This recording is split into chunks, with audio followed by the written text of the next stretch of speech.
Good morning, we're about to start. Please have a seat. We're going to start with just a few words of introduction.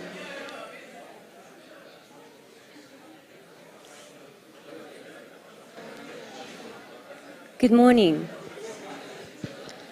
If I use this, is it reasonable sound-wise? Okay, thank you.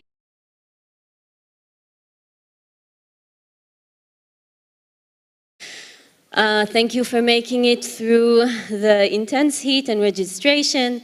And I know that people are still coming in, but we're trying to not do this the super Israeli way of being 20 minutes late. We'll just be 5 minutes late, so I'll do my quick hello to you guys. And thank you all for coming so that we can get started almost on time. Just out of the people here, how many of you are in FraudCon for the first time? Wow, I did not expect that. I actually thought that I recognized a lot of you. Bravo for joining 5 years ago when I first came to FraudCon to talk on the stage. It was 80% bank delegations, mostly from the US. Fraud back then was perceived to be sort of like, Uri, what do you think, a baby brother or baby sister of Cyber Week, of cyber protection? Since then, I think that fraud has become closer to home. It became bigger, badder, nastier. And I think at this point, none of us have escaped the pleasure of getting a phishing attempt that they're getting better at being very tailor-made, and eventually they're making a lot more progress on the fraudster side.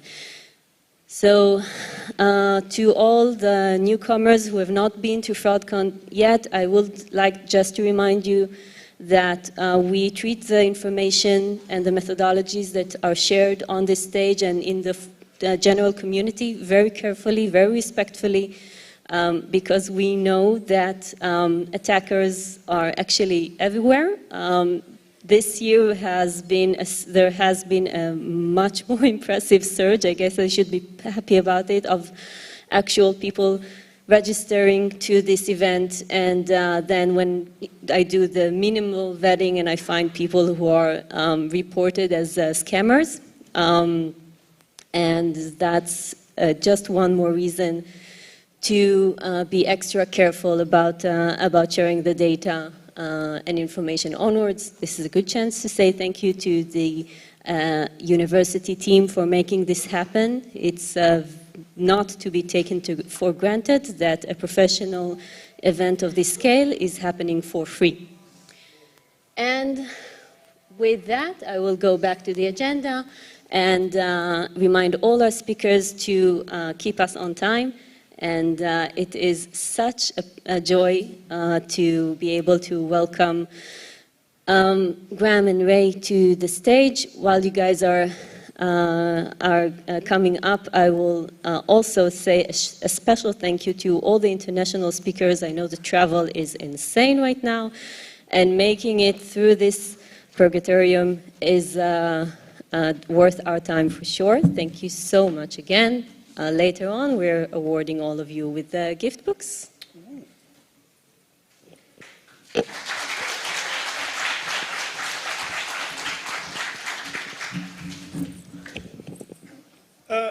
Hello, I'm Ray. This is Graham. Hello. We are the Dark Money Files. We're a UK-based podcast, and we cover the kind of things that name suggests: goings on in the shady worlds of illicit finance, money laundering, terrorism financing, fraud, and related financial crimes. We like to say we shine a light on these things for a general audience. And we're going to do that today, aren't we, Graham? We are. Tell the people what we're going to do, Graham. So one of the areas of specialism that we have is in UK company and corporations, and you think, well, that's quite a dry subject, but of course we're talking about scams and frauds, and one of the methodologies that people use to scam and fraud is through corporate entities. So we thought we'd introduce you to what you're going to, I think, discover is the really quite bizarre world that is the UK corporate registry. And we're going to do that. Yeah. We're going to take some jeopardy here because we're going to do this in a live environment. So we don't have any prepared slides. We are actually going to... That's our notes. Yep. We're going to go to the Companies House website and we're going to show you in real time live some of our favourite examples, but also some from yesterday. Yeah. And the reason we're going to do that is because we can't make that up. We can't, you can't sit here and say, oh, they've just found out some really weird stuff that they're presenting to make it look like that's it all the time. It was yesterday. Yeah, so. There's no need to do that. No. I mean, obviously, we could have got people to incorporate a bunch of stupid companies yesterday, but we didn't because we were over the way in Cyber Week talking. So, yeah. So we have. Yeah, we do. And we have. But some of the stuff that you're going to see today, you may well think looks like the very early stages of in-flight fraud. And we'd probably agree, wouldn't we? We probably would. Although for legal reasons, we certainly wouldn't want to label anything that you're going to see today with any. We're not going to make any direct accusations, no. So we thought we'd start at the beginning. So in case you're wondering, I mean, we do get on. It's not that we've had an argument. I mean, the reason that we're so far apart is because Ray's going to be my magician's accomplice. Well, you say that. There is the restraining order, obviously. Well, I don't talk about that. So Ray's going to very kindly do a lot of the heavy lifting and the typing, and I'm just going to chat a bit, and hopefully it'll make sense. So I thought we'd start at the beginning, Ray. At the beginning, what you mean at the Companies House register? I thought we'd do that. They've been looking at it for a while now, wondering what we were doing. Shall we fill in some boxes? I thought we'd start off by showing you how many companies have been incorporated in the year up to today. So Ray, do you want to take people through how we do that? Yeah, so we're going to go to advanced company search, and anyone who's used a modern search engine and done more than just type a couple of words into a box will recognise how this works. We've got some advanced search fields, and we can pull down any of these, but we're going to look at incorporation dates. So if we want the last year, that starts on the 1st of the 7th, 2021, and it ends today, 30th of the 6th, 2022. So we're going to see how many. Now we did this yesterday, but we hadn't checked, and it was only rough yesterday. But they got quite close at guessing yesterday, eventually, didn't they? Should we? Thank you. Should we do that again? No, just hit it. I think just do it? hit. Yeah. Let's just let people see. So there we are. That's quite a big number, isn't it? 767,834 companies. Yes. Yeah.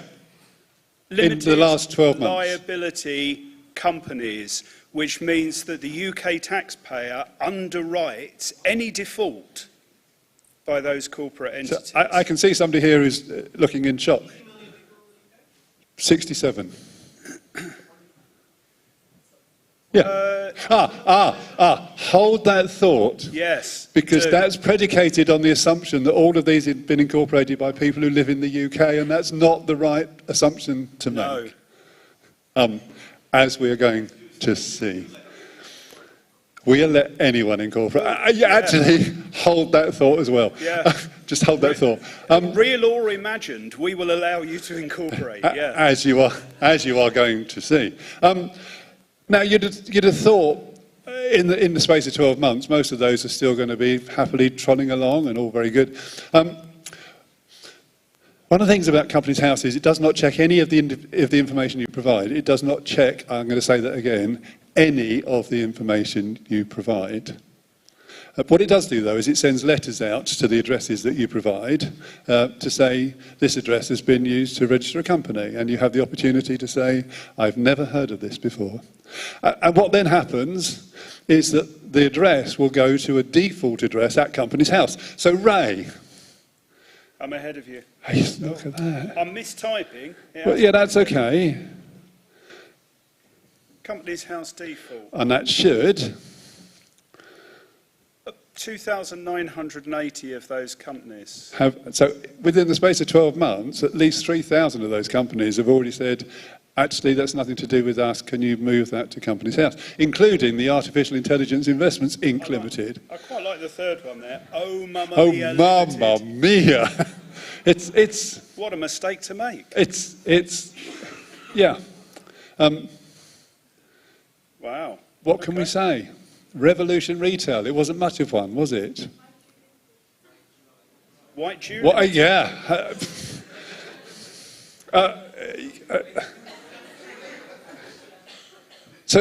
I'm making this up. No, this is all real. So that hold that thought. So at this point, we're saying about 3,000 of the last in the last year companies have actually people have said nothing to do with us, and that isn't, by the way, people who say I'm not the director or I'm not. That's a separate thing, and it's actually harder to show you. So we thought we'd go for that one. So Ray, would you mind taking that out again?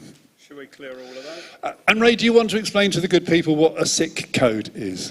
A SIC, a standardised industry classification code, is a way of describing a business type. So there is a SIC code, which is a 5-digit number that will translate to, oh, you're a bank, or oh, you are a nuclear generating. I mean, that's always a good one. Nuclear generating facility, or you're a uranium mining company, yeah. or whatever. There is a code for just about everything. There is. One of the most common is 47910. Oh, hang on, I'm going to... In the right place. box, nature of business. Nature of business. Of business. No, 47910, Ray, and I know you've got this sort of mind, is what? The sale of goods via mail order or the internet. It's yes. quite a popular one. Wonder why that is.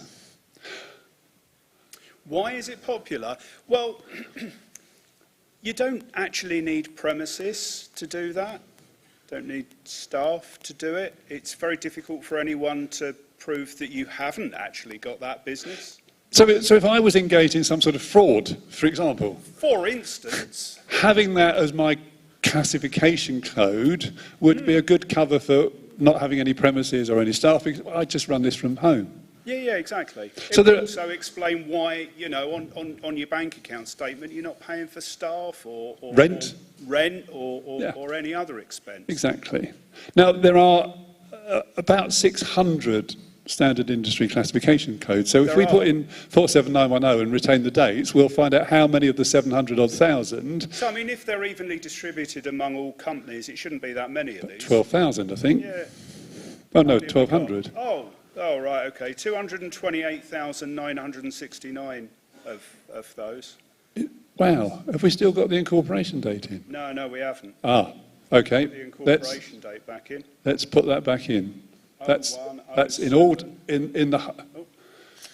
So in the history, so that figure 228,969. Hold on to that. That is in the entire history of Companies House since they introduced standard industry classification codes. How many have used 47910?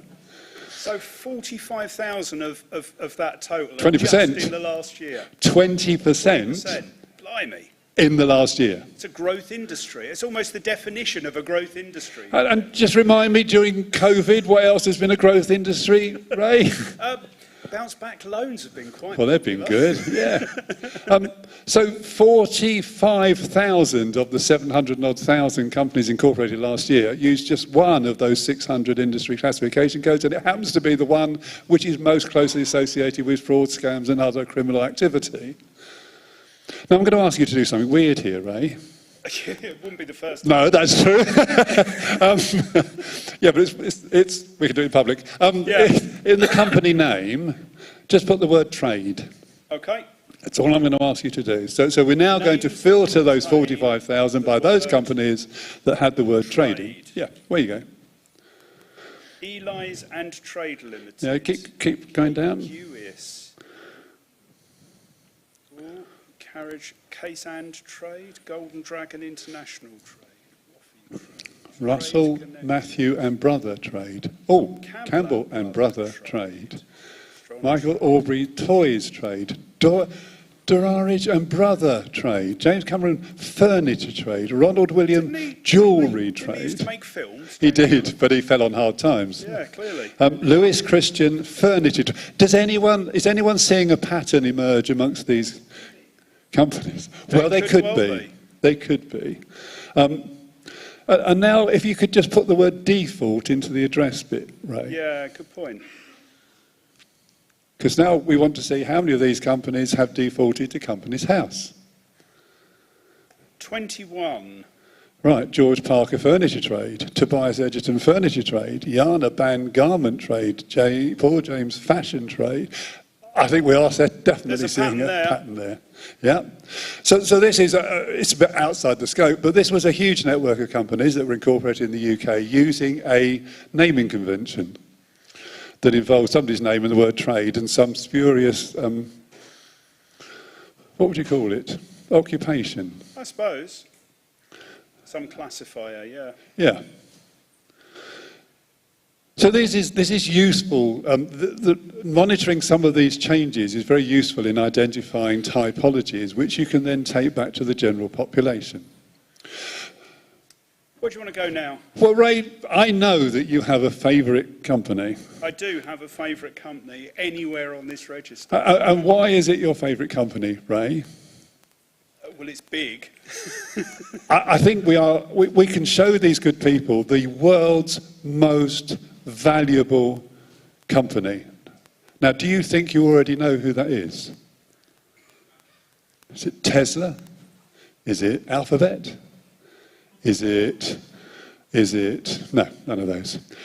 Black Arts Culture. So anyone heard of this company? Black Arts Culture? Okay. Ought to be a household name. That's not its full title, as we're going to say. Do you want to go and... Black Arts. Oh, now you see it's picking up all sorts of things now, isn't it? Yeah. If you go to companies.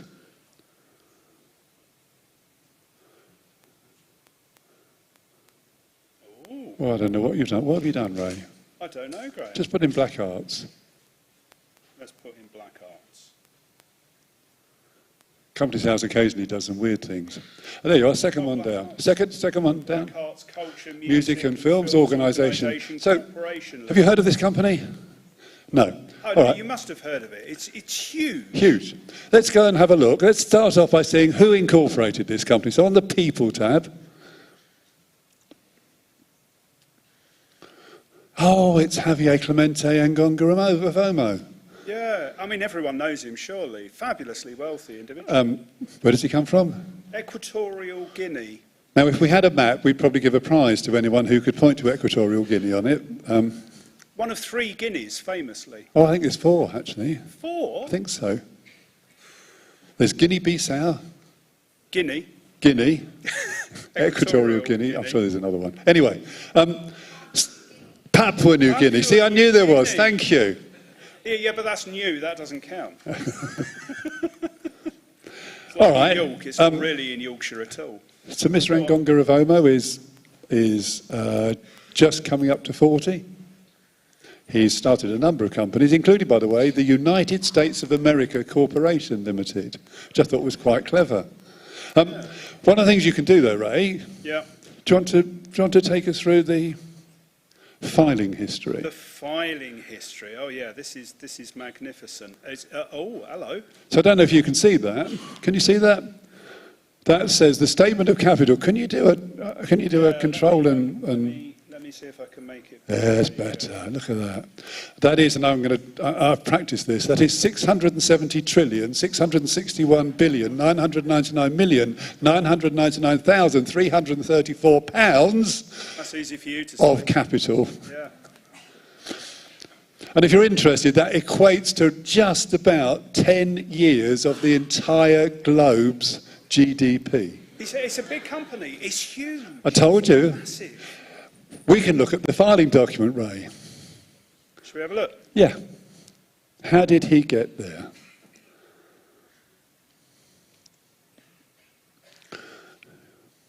So what we should see next is, after his details, is the statement of share capital. There we go. And again, you may struggle to see that. We'll try and make it larger, because I know Ray has the... There we are. Number of shares. Go on, you can do that one. It's a lot. 1,006,999,999,999 shares, and I do not know where that number came from. And he owns all of them. He does. So how much is each share worth, Ray?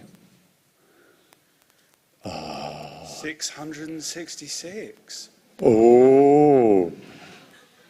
And this is the black arts, culture, music. Okay. We seem to have wandered somewhere a little bit shady. And do we need to shine a light? No. Possibly best not. But the thing is, in the UK, you can decide exactly how much capital you want your company to have. It can be the most... I do think this chap doesn't actually understand the idea of limited liability.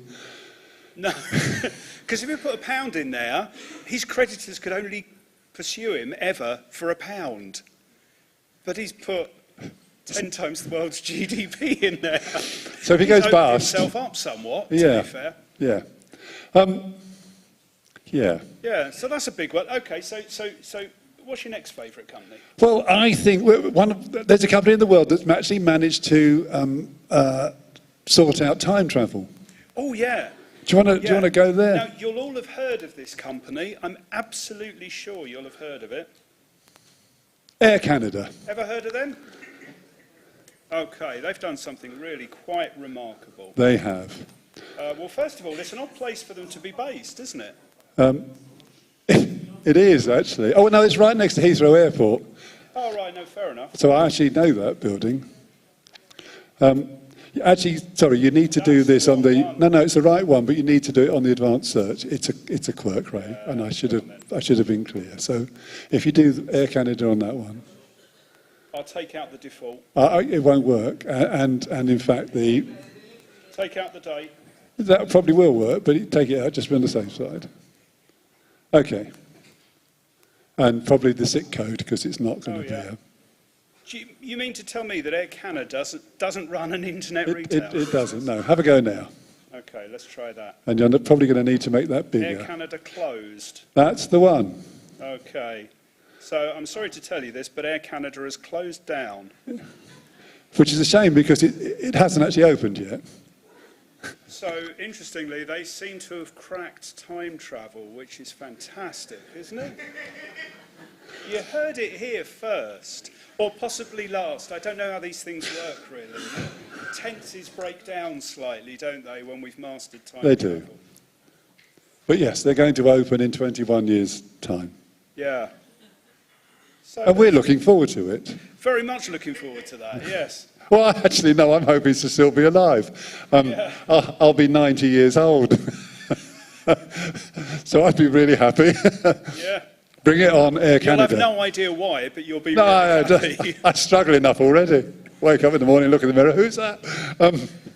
Come on, next one. Right. Next one. So we've covered a few things. So we've covered you can have some fairly stupid company names. There's lots of them, and you can have whatever capital you like. We were talking about people who can create companies. So should we look at an interesting person who's created a company? Oh, yes, this is the wait a minute. Wait a minute, yeah. And just, it's quite clever, because it's not wait a minute, it's wait a minute. I love pun titles. So actually, out of interest, when we get there, what's the SIC code? Because I'm thinking it's going to be diets. I don't know. Yeah, I don't know. Should we have a look? Yeah. There it is. And oddly, also in Feltham. Now, it's weird, actually. That's about 2 miles from my house. So I could go and visit. Oh, okay. Yeah, no, that seems... Hang on. Other professional, scientific and technical activities. Not elsewhere classified. Okay. Travel agency. Other human health activities. Okay, this is the scientific investigation of travel and its effect on your health. Okay. That's an odd mixture of the very, very specific and the really general.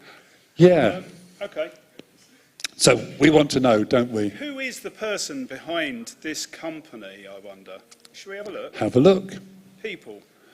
There are 2.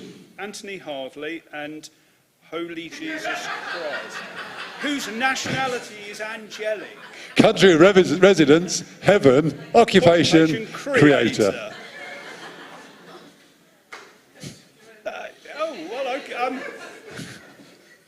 And now an entrepreneur in the weight loss. Or is it travel agents? Well, actually, do you know? I think travel agency. I've currently got. I've got it.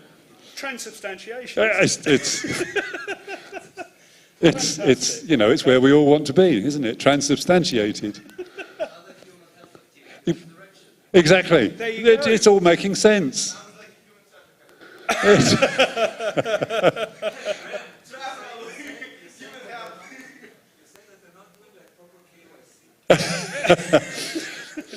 Do you know, some people just don't have to. No. You know, I am omnipotent, omniscient, and omnipresent. I don't need to do. Did you like that, by the way? Yeah, very good.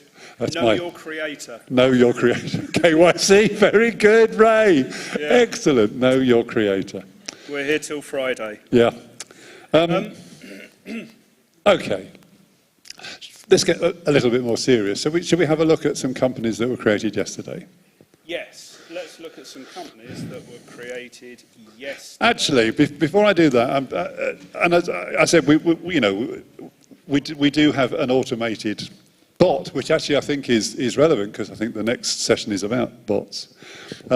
So one of the things I can tell you, because we are 2 hours ahead of the UK, so one of the things I can tell you is already today, so I'm going to do a today one.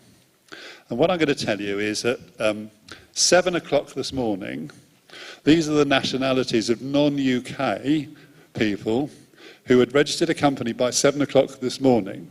So there was somebody from Pakistan, Switzerland, Nigeria, the Philippines, Italy, Morocco, Australia, Bangladesh, Latvia, Austria, the United States, the United Arab Emirates, Brazil, Georgia, Saudi Arabia, and they were by 7 o'clock this morning in the UK. These people had all incorporated companies.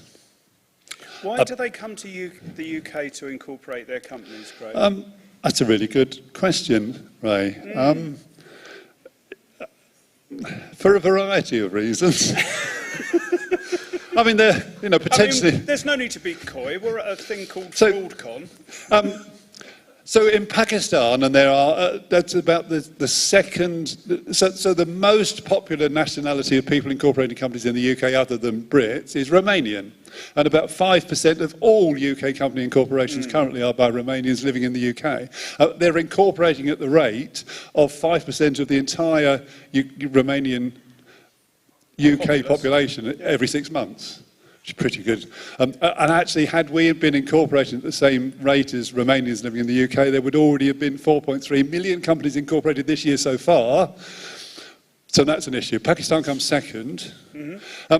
So one of the reasons I've been told is that there is no ability to access PayPal in Pakistan. So potentially incorporating a company in the UK gives you access to PayPal. And guess, Ray, what the most common SIC code for Pakistan is in the UK incorporated companies is? 47910. You see, it does make sense. All adds up. Anyone who was here yesterday when we were talking in the afternoon about Chinese companies, about 50,000 Chinese individuals register a company in the UK every year. It's quite a lot, from quite remote parts of China. So a variety of reasons, some of which may be legitimate. Some of which may be, for all we know. Yeah. So I'm going to ask you, Ray, to do something quite odd. I'm going to ask you to put a postcode. Oh, okay. And it's E153JL. E15. So I don't know how many people we have who have lived, worked, or are in fact from the UK. L. But E15 is... It's out east, certainly. It's around the sort of Canary Wharf, Poplar area. Out east London, rather than out east. East London, yeah. England, yeah. It's where they talk in rather a strange language, which is Cockney rhyming slang. Or as they would say, Cockney rhyming slang. Yeah. Yeah. Get up the apples. Type the ruby. So that's moving on. Go up the stairs and have a curry. So we are about to see, and a postcode is generally about half of a street. Yeah. isn't it? Yeah. So we're about to find out all of the postcodes that All of the companies. Yeah. that were set up in that half of that street yesterday. Yep. Okay. So not too many of them, 5 of them. They all seem quite closely related. Yeah. Do you want to, can you make that a bit bigger so we can see the addresses? Okay. So Sané Beauty, 138 Stevens Road. Sané Healthcare, 138. I think there's Sané Electronics. Sané Textiles, Sané Metals. But there is a problem. I mean, you know, that's a diverse bunch of industrial occupations, Yep. but they've all got the same SIC codes. They have. And before you move on, because we should look, it's also worth looking. That number at the beginning, by the way, is called a CRN, a company registration number. Now, you already know about 3,000 or so companies incorporate every day, so they incorporate quite quickly. So looking at those numbers is quite handy. Ray, what does that tell us? What, the 1, 2, 4, 0, Yeah, 4, I'd just 5, look at the 8, last 3. etc. Yeah. So 582, 498, 582, 498, 324, 449, 434. 434. So they were done pretty much Very, very close very together. adjacently. Okay. And as you say, they've got all of them have got the same 3 SIC codes. Do you want to pick one, Ray? Go on. Well, I'll get the group to pick one for me. Do you want beauty, healthcare, electronics, textile, or metals? Metals. Okay. Fair enough. So yesterday, wholesale of perfume and cosmetics. I love the smell of chromium in the morning. Hopefully lots of other people do as well, because then you can bottle it and sell it as well. Exactly. Yeah. Yeah. I'm going to steel myself to do that, Ray. Oh, very good. Thank you. Wholesale of other machinery and equipment, and that's a strange 3 set of SIC codes. And you've just said all of those 5 have the same 3 SIC codes. Yeah, so Sané Beauty Limited also specialises in non-specialised wholesale trade and wholesale of other machinery and equipment. It's as if they've just picked 3 at random. It is. Who is this person, out of interest? Not that we're sure. making any accusations. No, perish the thought. Well, it is at least someone called Sané. Sané Tadlaoui. All right. Fair enough. So now if we could go back to the search page. And I'm going to ask you to put another postcode in. This one is TW3. Oh, it's the other end of London. 4BQ. Out of interest, my postcode is TW7. So this also happens to be, coincidentally, Quite adjacent to you. within about a mile of my house. Away you go, Ray. Okay, so how many have we got here? No results found. Have I put that in, right? TW3 Oh, no, 4BQ. E4Q. No, that's What am I nothing like it, Ray. 4BQ. BQ, Ray.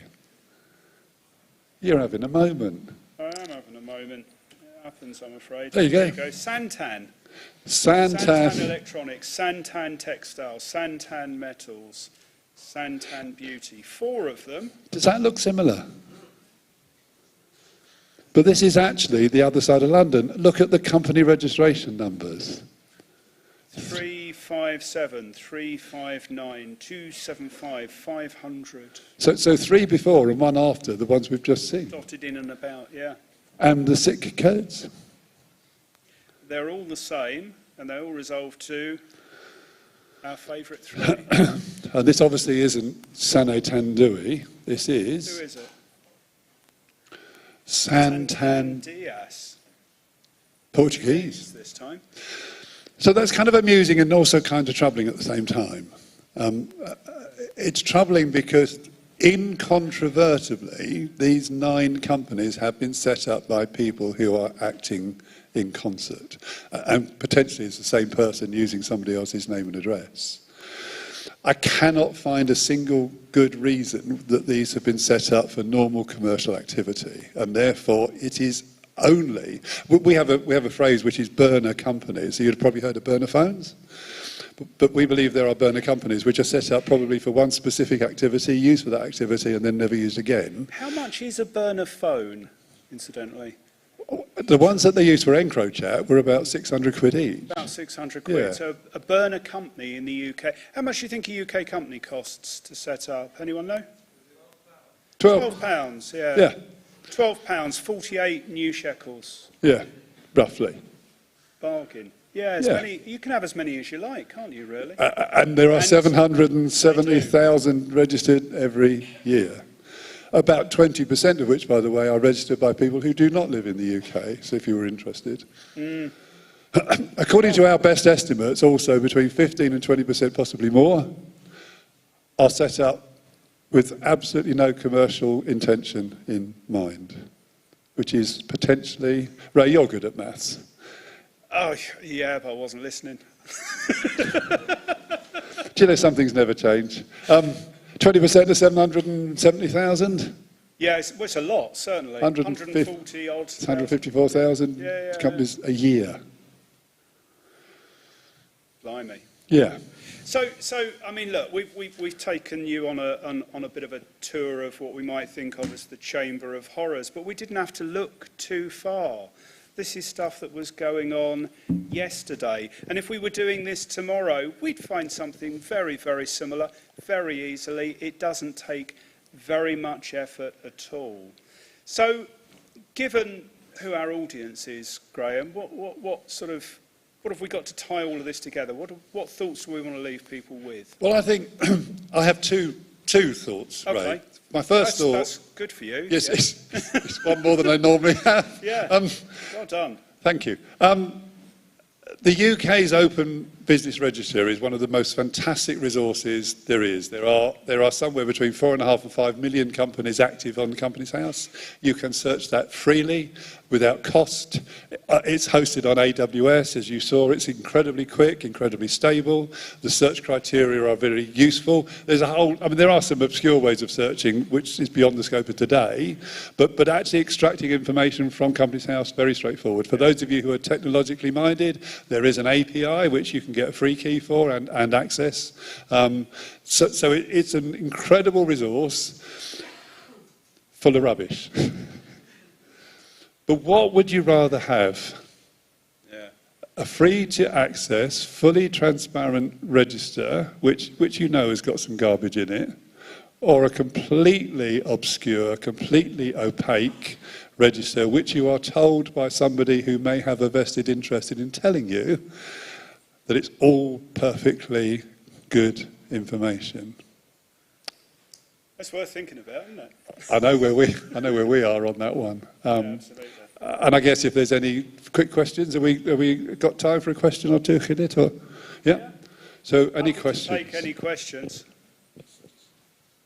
The usual question is just, what the hell? Yeah. Which I'm not sure we can answer, but yeah. No, it's fine. There was just some recent reform. Oh yeah. Company House. If you can elaborate a bit about the recent reform, has it changed anything? Proposed. Okay, proposed.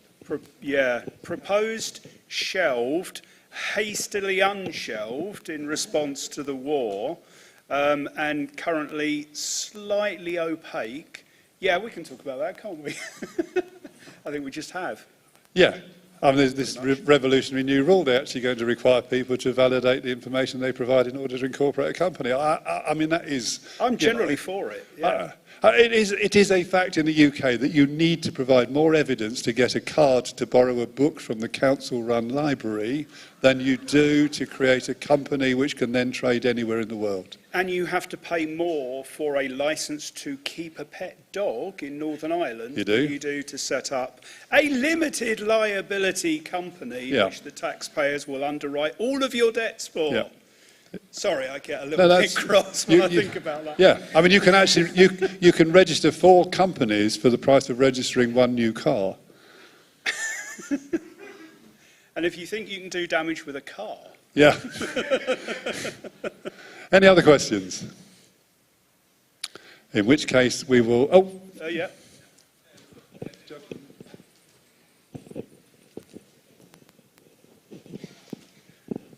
And then we really must sit down. We got so I just wanted to ask, So, I mean, theoretically, the UK government will underwrite you for whatever that's, but like, probably won't get very far with just one record, right? So it's not like you're going to, I don't know, but I mean, what can you actually do with this What thing can you that do? will, that will what enable can you you do to with, get with money? one of those? If you set up a company like that, what can you do with it? It's a very good question. Do you want to talk about Danske Bank briefly and what they did with their companies? Very briefly, the great thing about UK companies is that most countries in the world regard the UK as being a very open and honest and transparent place to do business, and UK companies are regarded as very above board and legitimate. We worked on a story about Danske Bank in Estonia, some of you may have heard of. In the space of 7 years, $235 billion was laundered through Danske Bank Estonia, the equivalent to the entire Estonian GDP for those 7 years, through one branch of one bank, primarily through UK companies that were owned by Russians. They were controlled by companies in places like the Marshall Islands and the Seychelles. They were registered in the UK and they banked with a Danish bank in Estonia, and it's a bank that used to be owned by a Finnish company. Kind of tells you everything you need to know, doesn't it? Which is money laundering, fraud, scams are highly multi-jurisdictional, they are global, and the UK provides the oil for that washing machine through corporate entities. Sad but true. Seems a somber note to end on. I could do a dance. Yeah. No, let's end on that. No. Okay. Thank you very much for your time.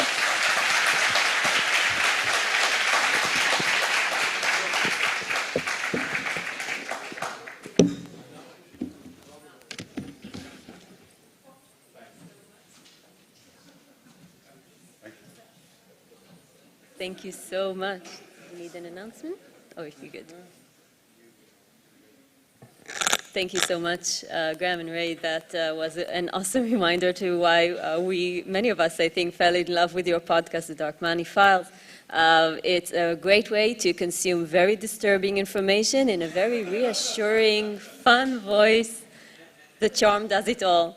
We're going to move from the gritty ability to go into these individual companies and I think develop a bit of an obsession towards some of them, which is very healthy, I'm sure. We're going to go from that straight to the front lines of big data. The next panel is extremely diverse in the way that it touches different media types, different types of technology. I'm sure these guys also enjoy the smell of chromium in the morning. Was it a metal fragrance company?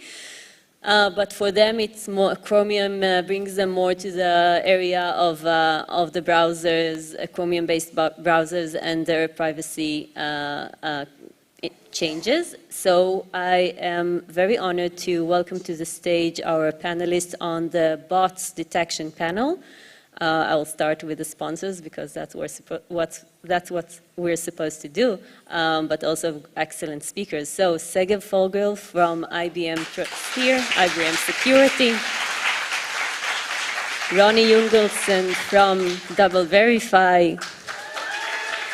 It's very funny of you guys. Full disclosure, I have the luxury of working with Roni on a daily basis at DoubleVerify. Rana Vidan from Start.io that I saw in a moment ago, great.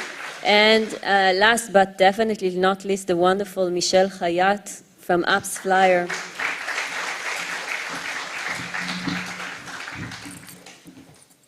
Excellent, you guys. We are going to share the microphones. Let's get that one.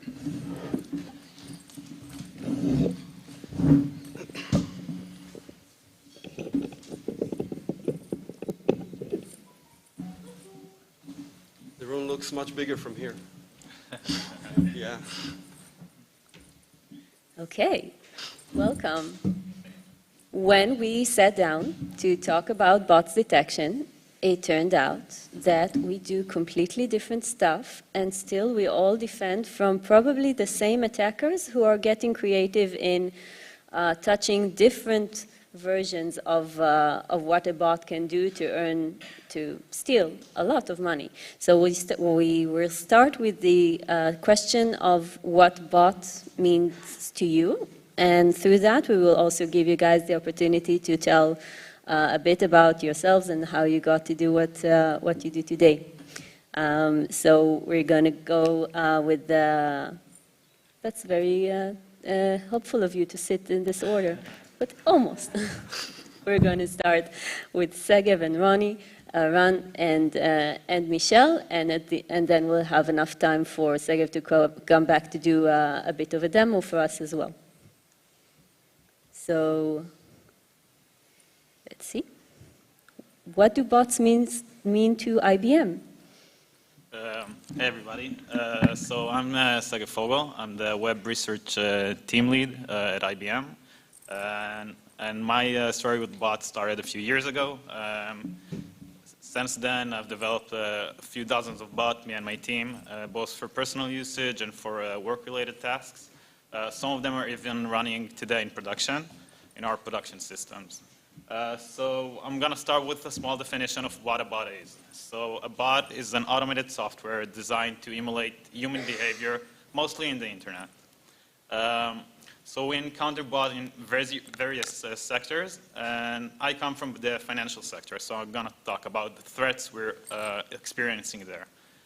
So the main attack vectors are new account fraud, which is stolen identities found in the underground, obtained by fraudsters that use them to open a new bank account and then take a loan, transfer it to their account, and cashing out with the money.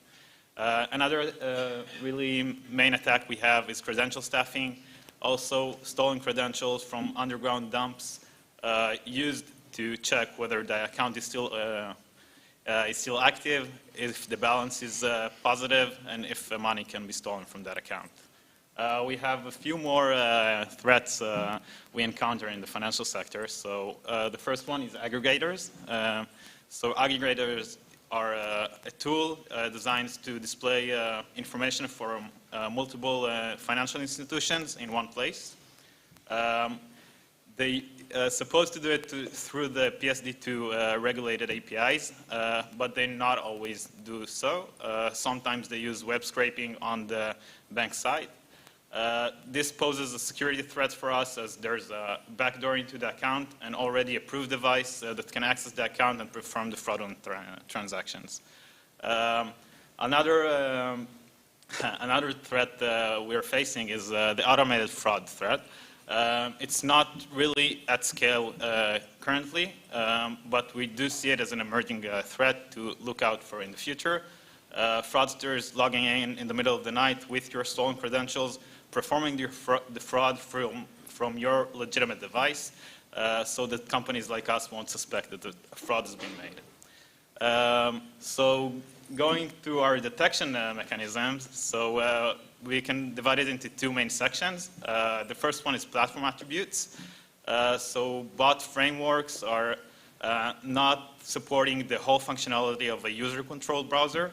For example, no scroll bar is needed for a bot. No plugins are needed. Actually, no JavaScript browser interactive APIs are needed for the bot to operate. The other section is behavior biometrics, which is also can be divided into two sections. So we got bot behavior, which is moving in a straight line, not moving your mouse at all between clicks, and moving in a constant intervals with your mouse. Another option we have is detecting using the user behavior. So we can model and anticipate the specific user behavior. Once it's deviates from what we expect this user to behave or to act in this session, we can detect it as not the user or classify it as a bot. So that's it, and I'm moving the torch to Roni. Thank you, and I think the fact that bots in fintech and banking are dangerous is the reason that bots have what us humans do not have, which is endless patience. They can try again over and over, and they can try. If the first attack, you mentioned automated fraud attacks that are becoming more prevalent in banking as well, And the fact that for the attacker, a bot can do all the dirty work of trying to come up with another email address, another stolen identity is part of the risk. And as we move to DoubleVerify, that's where we know that if with banking, the risk is that the bot will be able to log in into the account, for example. For ad tech, the actual ability to impersonate a human being is the fraud in its own right, and that's what the next three speakers have in common. That's where us humans are the product. We are our eyeballs or our attention. Like, I don't know if you guys, I don't think I ever heard a commercial on the Dark Money Files podcast, but there are none, right? That makes it so great. But if there were, if you want to monetize, then if I start listening to a podcast and then it breaks into a commercial, someone's going to pay good dollars to have me listen to that commercial. And for a bot to take use of that advantage, that costs so much money. That's why we have the excellent speakers here. So Roni, what do bots mean to you? So hi, I'm Roni, and I started out in EdTech Analytics 8 years ago. And then 3 years ago, I was lucky enough to join DoubleVerify and lead one of the research teams. Since joining DoubleVerify, I learned that fraudsters follow the money. And it means that 3 years ago, when I joined the company, we detected fraud schemes mainly in mobile apps and desktops. And now we see audio ads and also video advertising in streaming channels that lure in fraudsters. And also IoT devices like smart fridges, where we are also seeing fraud. So thanks to the fact that DoubleVerify works with all the largest advertisers and publishers and also all the largest platforms out there, we get to see all types of fraud and detect bot operations in all the environments where ads are being served. So video advertising on streaming channels and also audio ads, it's like the holy grail for fraudsters. And that is simply because the costs of this type of advertisement, it's much higher than in mobile or desktop. So for example, if Lexus as an advertiser went to show an ad on a mobile app, then they would pay maybe $1 for 1 million ad impressions. But if they want to show the same exact ad on a Netflix episode, then they would pay 10 to 20 times more. And for the fraudsters, it is much more lucrative to try and attack streaming channels on connected TVs or so-called smart TVs. So how does a fraudster attack streaming channels on smart TVs? Well, we cannot disclose all the details about this advanced attack, but as an example for something that we've shared publicly, this year we see a fraud scheme that hijack streaming devices and turn them into bot machines that allegedly stay active and show ads even when the devices are turned off. And in this scenario, tons of ads will be served when no real user will ever watch them. And that, of course, will cost a lot of money for the advertisers who get to pay for this and who believe that the ads are being served on real streamers and for real human users. So at this simple graph, we can see in the purple trend line the hijacked devices as they stay active all through the night and all day long in an almost flat pattern. And it seems like someone is binging his favorite TV show. And in the green line, it's the benchmark, the real human user who tend to sleep at night. And of course, and in theory, the streamer in this scenario can heat up or consume a lot of power, but really the damage is caused for the advertisers who get to pay for this. And of course, those who are not protected by DV. At DoubleVerify, we are able to identify and mitigate this type of fraud in real time, and that is so valuable for our clients. And from the other side, for us as analysts, it makes life fun and exciting to research on a daily basis. Thank you.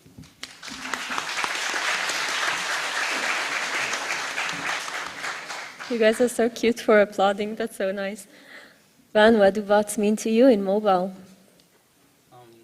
First of all, hi, I'm Ran, CTO of Start.io. So we're in the EdTech or MarTech industry. We have a platform that serves both sides. Publishers, we're only in-app, so publishers for us are the app developers. We're very self-service oriented, so we see a lot of publishers. Actively, we see about 500,000 apps every month that are active with our SDK. And bots for us is a challenge, as you say in the US. The thing is, not like in the finance world, as you described it before, every transaction, like Roni just said, is a micro-transaction, money-wise. So it's all about the data and the big data that you need to understand it. So there is no alternative for bots. You won't see people that are trying to do fraud. It's all programmatic. In our world, because we're a platform, we need to cooperate with all the vendors, fraud vendors like DoubleVerify, like Appsflyer that has a product for that. And we supply those products to everyone that uses our platform. But also we have our own proactive algorithms that we run inside our SDK, as well as in the server. We employ a lot of algorithms. Most of them are machine learning based that detect anomaly. There are many cases. It's different to view impression or viewability fraud than install fraud, that you probably will talk more about it. It's really different. Again, since the challenge for us, because we're a technology platform, is that we don't have direct relationship like you have in many cases with the advertisers or publishers. It's all self-serve, and this is why it's much easier for them to perform fraud. When you have direct relationship, business-wide, it's much riskier to perform fraud because there is a relationship. In our case, every garage, one person in a garage can develop a bot and employ it and do most of the stuff that you talked about.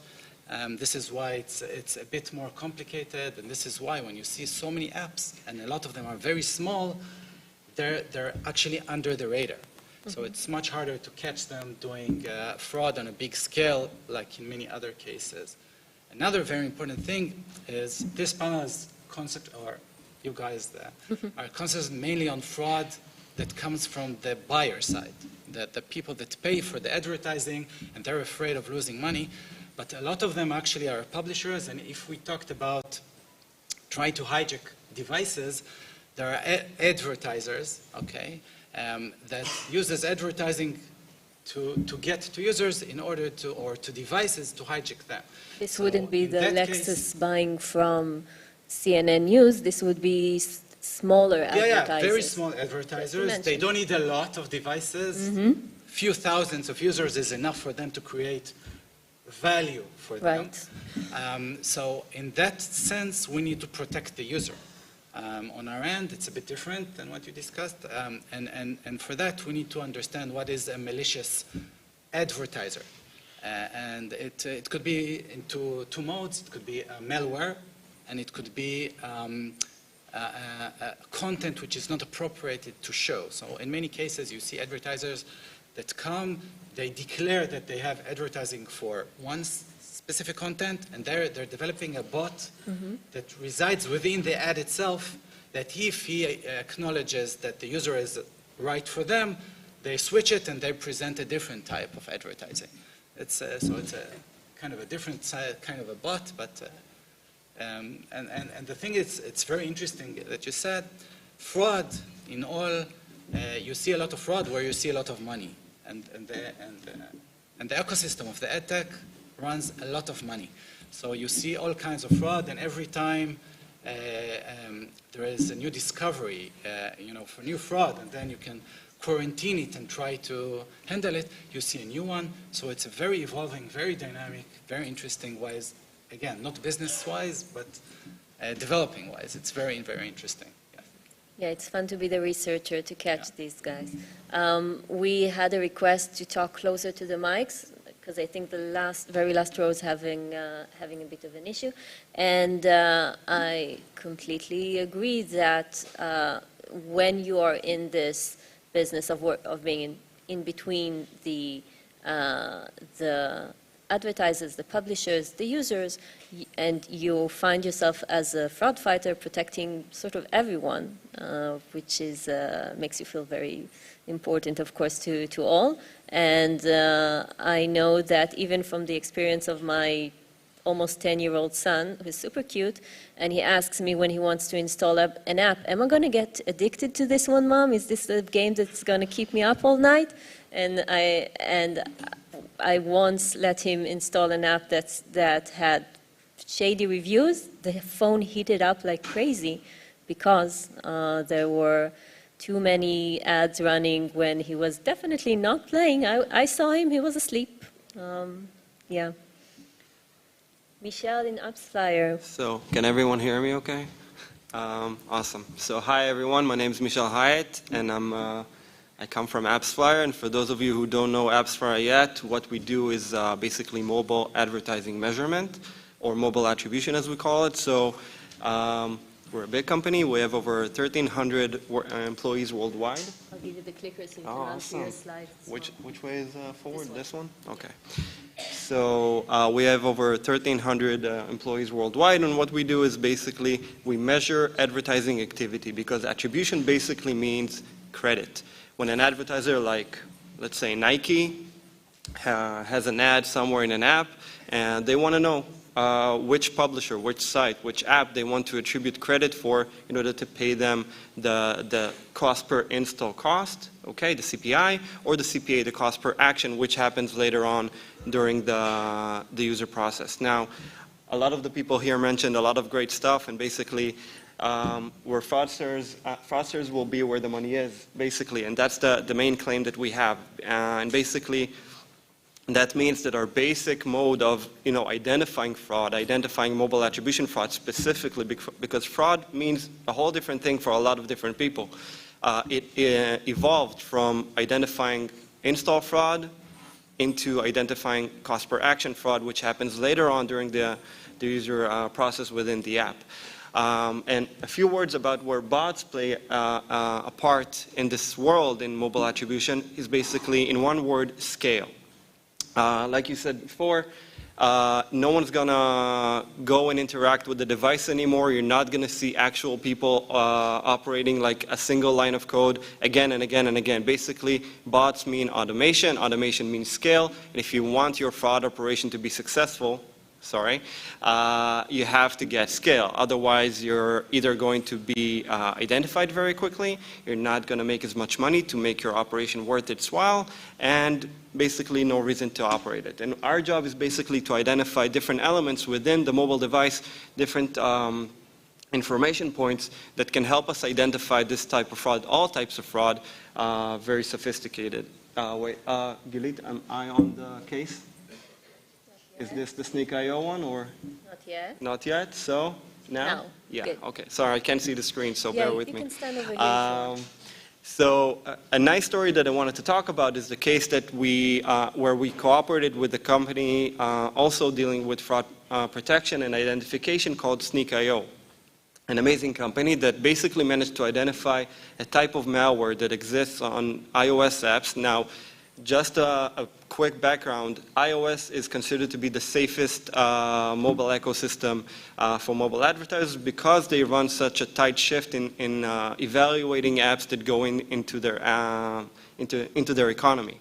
Now, what Sneak found out is an app that planted basically malicious malware that identified clicks within the device and then immediately planted their own click in order to steal attribution credit, in order to steal basically credit for an an ad generating a user or an install, and they hijacked it from someone else who basically made this install happen. Now, for me, this is not news because we see this kind of stuff day in and day out. What was interesting about this case specifically was the fact that this malicious malware had the ability of masking itself, of not appearing whenever they found out that they were appearing under an Apple checkup. Basically, whenever they identified that there was a VPN active, a debugger, a virtual background, anything that would help identify their code, the code would simply disappear or deactivate itself. Now, this means a lot for us, when we try to identify mobile attribution fraud, but just think what this type of ability can do with a malicious code on different stuff. I mean, when mobile attribution is off the table.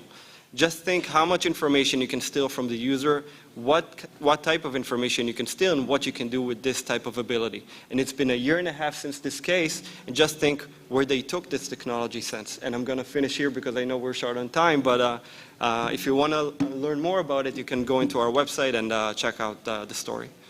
Awesome. Segev, we'll bring you over. For this one, as we're running short, we will not be taking questions from the room this time, but we invite everyone right after the demo to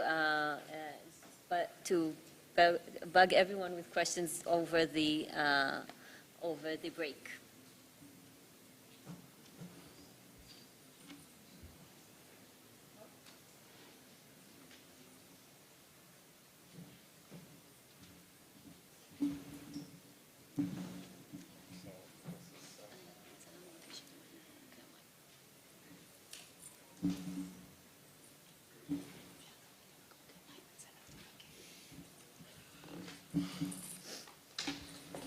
So hey again, I'm gonna show a demonstration of a bot development and a bot execution, demonstrating the new account fraud I just discussed in the previous slide.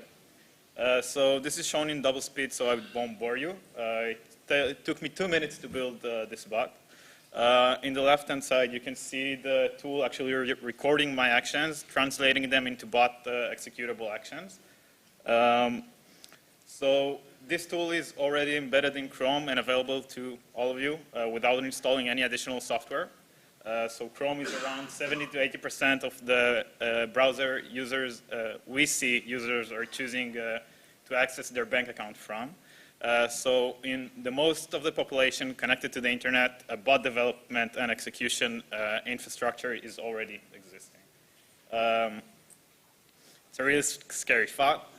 So here we can see my bot registering to the Cyber Week conference. Sorry, Peter, for every spam bot.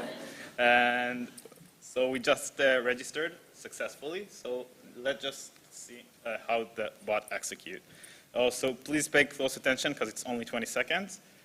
Is registering. I changed the email in the process, so it will register a new account. We can take the code after it ran and integrate it into our system very easily. You can see it filling out the details super fast. And I actually have the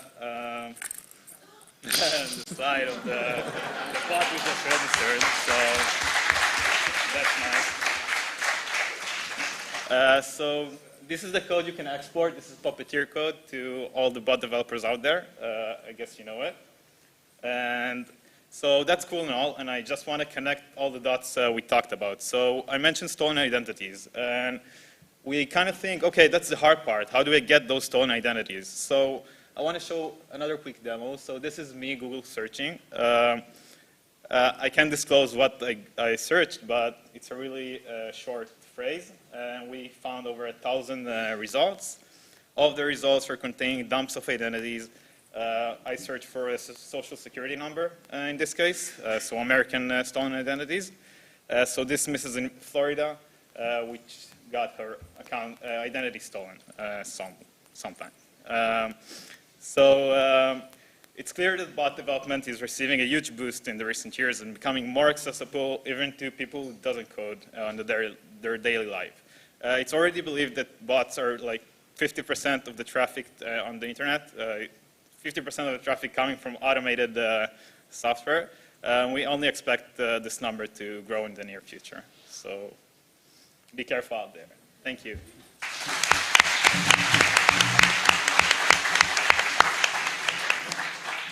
Thank you so much, guys. Time for coffee. When we get back, Cecilie and Jayson for the talks that you really don't want to miss. We are back in, what is it, 10:45. International speakers, please stay with us for a second for a photo op with the book, because we don't want to invite you on stage to do it. It's too embarrassing. Thank you.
Welcome back, everyone. Welcome back. Thank you. Thank you so much for coming back. Thank you for keeping time. This is, again, not to be taken for granted. All the non-Israelis are looking at me and thinking, that's keeping time in your country. Okay.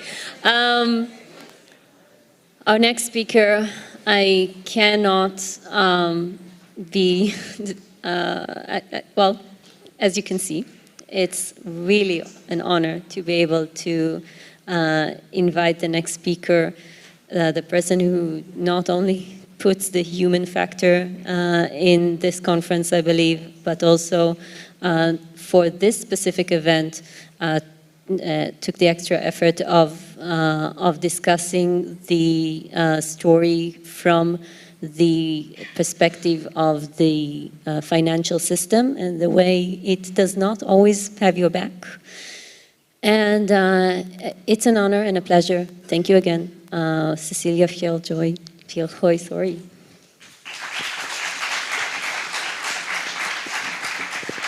Thank you, and I just have to say thank you so much for saying yes to let me speak, because I know I'm not a professor and I'm not a CEO, and when I come to these tech conferences, I feel a lot of the times really small. But I feel that my experience, that the experience in itself was very special. If you've seen the Tinder Swindler, it's an extraordinary tale, but how I, as a victim, have been treated afterwards are not special. There are so many else out there like me, so I'm speaking on behalf of so many other people when I tell the story. I want to tell a bit about, just very quickly about my background, because a lot of the times when people think of fraud victims, they think of vulnerable people, you know, that are very stupid and very naive. And I just want to say I have a Master in Arts in Digital Experience Design. I've been working as a user experience designer in IT. I worked with digital identity. I worked with banks, and I worked with the most vulnerable people, helping them get loans in banks. So it's not something I am not known with. So I just want to quickly, maybe not everyone has seen the Tinder Swindler, and I wanted to go a bit quickly about the social engineering that Simon and his team used, because yes, we talk about this guy so much, you know, the wonderful Hayet, and we don't want to use the fake name. But the thing is that you met so many other people as well, and he used people to his advantage, even if it was willingly or unwillingly. So this was more of a conspiracy than that you just meet a guy and then he says whatever he says. It's a very socially constructed, immersive theater that is surrounding you. And I have to say, like, he was always sending pictures about, you know, he was having business meetings, you know, this is just one picture and you're wondering, poor guy, being used like this, like I'm sure that he's another victim in the scams that they were doing. This is much bigger than a romance scam. But I'm going to tell you just quickly, don't know if you can even read this when I see it now, but I call it 111 days with Simon Leviev and his team, and I'm happy it wasn't more, because it was a proper love bombing. He has never felt this way, you know. He did grand gestures, as you could see. It was a very much a crisis that was always happening around him, and now we know this is what fraudsters do. They create crisis and they create imminent danger in his case. So when I gave him a Valentine present, and then he said, with the famous thing that he had enemies and he had death threats and he had a security team here in Israel that was checking up and said that he couldn't use his cards anymore. And I was stupid enough and it was easy enough for me to get a platinum American Express cards. I had never thought it would be so easy. Just say that you earn $200,000 and you get it like a couple days later. So he started racking up the bills. American Express realizes, I'm calling, for example, from London. The card is blocked, he's in Cape Town. I then have to call from London and pretend that I'm in Cape Town trying to use the card. I would have loved to listen to those recordings of those conversations of me pretending to be in a country I'm not. So in the end, and this is when we go into the digital identity, as you can see, the bank ID that I started using in Norway. I'm a long-term citizen of Norway. I'm born there. I had an apartment. My credit is top-notch, you know. So my digital identity, when I was applying for these high consumer debt loans in Norway, everything was fine. And in Norway, it was not a single question about what the money was being spent at, and I could get a loan of £50,000 in 2 days. And I did this over maybe 2-3 days. I got like maybe over £100,000 in just 2 days, you know. It was insane. And as you can see, these are the WhatsApp messages that we were sending to each other, you know. It's a bit, when it's the more sinister side to this, it's one the loving side, but it's more like, I am scared, you know, don't cry, my love. Like, I told you, I have an audio, I'm not going to show that. I told you this is serious. He said, I would never have asked you for anything if it wasn't serious. Look at Peter. You know, the Peter down thing. This is super fun for people, but this was really serious for me. And then he started threatening, like, this could happen to me. And I said, why are you saying this, you know? But he never threatens. He always just warns. And then you can see at the end, when he had lost the big deal, he said, you have me. Well, I lost 73 million. I will appreciate some care. You should be next to me, not other way around. And here I'd been by his side trying to save him. And this is when I just realized this is not the boyfriend that I thought I had anymore. And he had pulled me so much down mentally that I was so tired. And we are humans, you know. We are doing things for people we love, but he never loved me. And I think that is the worst part when you meet these psychopaths and narcissists.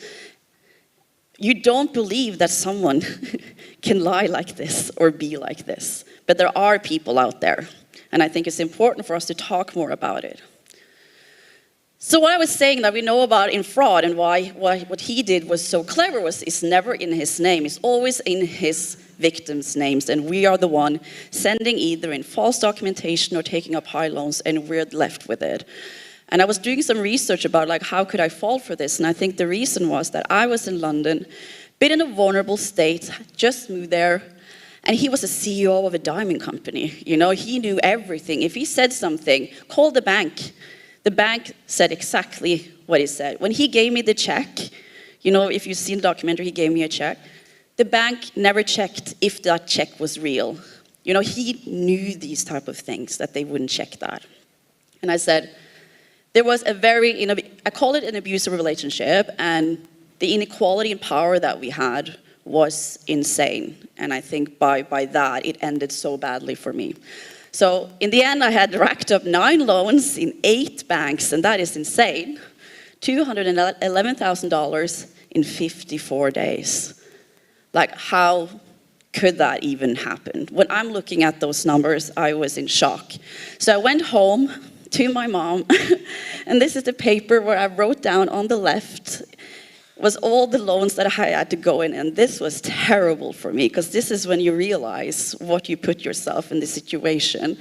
So all the numbers in kroners, and my mom, as the hero she is, and I love her so much, called everyone, explaining what had happened, and then they told her what we needed to do. But I think, and with time, I had to block Simon, because after this, I was like, and that's when the first threat came in. It was a voice note that is in the documentary, and the famous saying, for every action from your side will be a reaction, so just watch out. And now it's 4 years, but when you get this, and the voice is so sinister, and if you have seen the documentary, it's evil coming out. So it's put into acute psychiatric ward. This is the image of me from my bed.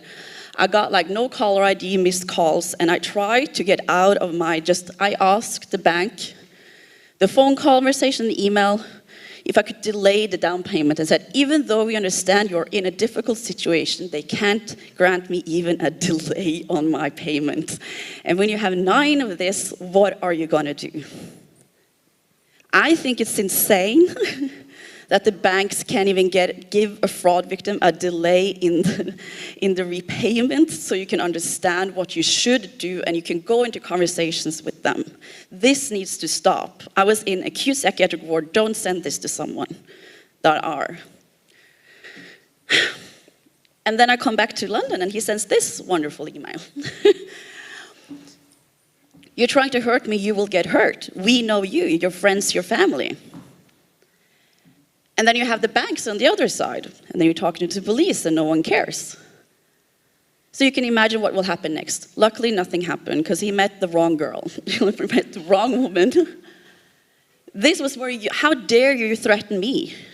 You have ruined my life. I should threaten him instead, but I would never do that. But I think this is what he does to all his victims, and this is why there's so many that are still scared of this man. But I'm still standing here 4 years later, so nothing happened, so everything's fine. I'm not scared of him, and I'm in the city he's in now as well. So I'm just going to go quickly what rendered this possible. For me, is lending practices in Norway, the digital identity, as I said, the credit card, and the Schengen border. I heard the Schengen area. He was a convicted fraudster from Finland back in 2015. He was not even supposed to be allowed to be in Europe. But this guy traveled in and out of Schengen, used a fake passport without anyone noticing for over 3 years. And still he can do it. The credit card, all over the world he could give it. I understand if he had my pen, but when you go to 5-star hotels, you hand in the card, they look at the card, they see the name of it, and he wasn't stopped once, except in Norway. And he has said to us, no one cares as long as they get their money. And that is very true. Digital identity. Even though I was the one pushing the button, he was the one actually deciding what I was supposed to do. And in my case, since I had taken up the loans myself, they said, you've done it, it's yours. And in Norway, with digital identity, there's so much fraud with digital identity and this bank ID. When you have that, you have all the power. And they empty the bank accounts and take up high consumer debt loans and leave us fraud victims in agony. But the financial authorities in Norway saying that is 100% secure. Yeah, it's your fault. The tech is 100% secure, so it's your fault, right? Even though they're the ones who are given us that we have to use these. I wrote this to Simon. I'm almost scared how easy it is to get loans in Norway without security. No wonder people go bankrupt here. And now I'm bankrupt. So I think it says it all, and I'm so sure that he was like, yeah, let's ask Cecilie for more money. And in Norway as well, they have questions about the good business practice that in the Norwegian banks. I don't know how it is in Israel, but I can imagine that high debt and giving out loans is an issue here as well. And in the end, I have more thoughts. So how did the world respond? You know, the first Tinder Swindler came out in 2019. And why I'm standing here on stage is maybe this message from a lawyer. That people have been killing themselves buying high consumer debt loans. And I can imagine if that debt comes even from fraud, it's even worse. And I was so angry that we can't have it that people are killing themselves over money. It's just not right. And I've been against, as you can see me there, back in 2020, I had 4 wonderful banks in Norway, should I name them, that took me to court instead of Simon. That was free at that point as well. So I think it's horrible that they're putting fraud victims at trial responsible. I was called a criminal, naive, stupid, and that I just wanted a rich boyfriend. And it was my responsibility what Simon Leviev didn't do. They meant that he could go in a bunker, and why didn't I make him go in a bunker? And I was like, so. And social media, just wanted to show a bit about what is being said as well, you know. Women can be damn stupid sometimes. I loved watching you cry on national television for being a gold digger so much. You're a prime example of why dating is the way it is. And you have some other nice ones there where men are saying that he should hold a TEDx talk for men on how they should treat women. So I have to say, there's some very dark corners of the world, and you have to be strong to be able to keep standing up here and not fall down. And the police. I was a suspect with the police. So after the first Tinder Swindler, they came and had a warrant for my phone, as you can see. Barged in. Because suddenly I was a suspect. And I had, with Simon Leviev, I defrauded American Express, supposedly. So I have nothing good to say about how my mistreatment by the UK police has been. Because being a fraud victim and being labeled a suspect and have to go into questioning with the police as you're the criminal and you've done something wrong, without them having any evidence of the contrary. They never got my WhatsApp, they never got anything. And then when Simon was caught in Greece, I was like, can I get some news? You know, like, what is going on? I don't get anything. I was crying, I was at work, I couldn't work. And he said, you are currently being treated as a suspect due to the unusual situation. So I just had to wait for media coverage. This is a guy who has death threats on me, and I put him out in the public eye. I was scared for my own life. And Shimon as well, he has made a very lovely defamation suit as well that I had to pick up, where he then says that we have ruined his life, that he's 29 years old, already prejudiced my personal life since I can neither have professional credit nor develop any professional activity. But what is he saying he's doing now?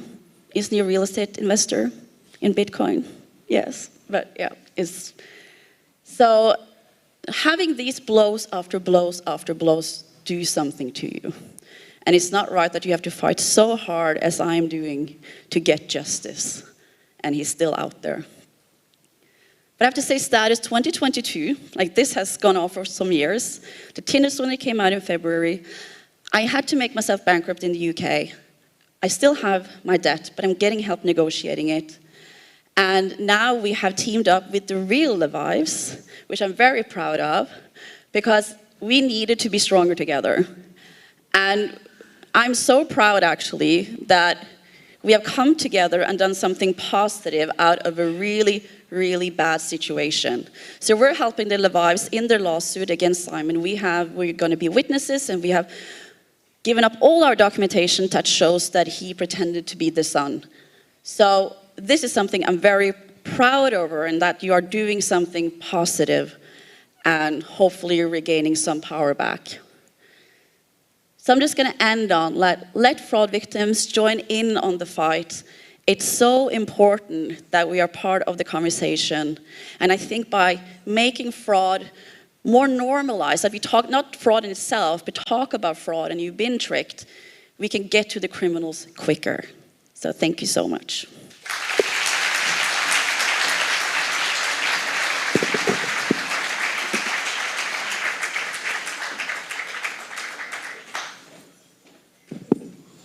Thank you so much, Cecilia. I heard your talk on the main plenary yesterday, and I heard that you mentioned after all this that your recommendation to fraud victims is call the police. And the ability to still trust the system with all that is something that we need to earn. The trust of the community is something that us as fraud fighters, as part of the system, we need to earn.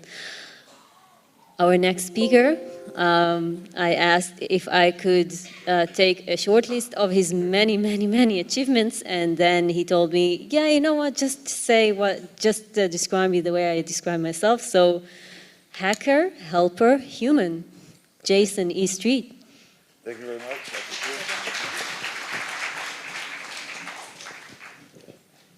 Hello, Tel Aviv. How are you doing?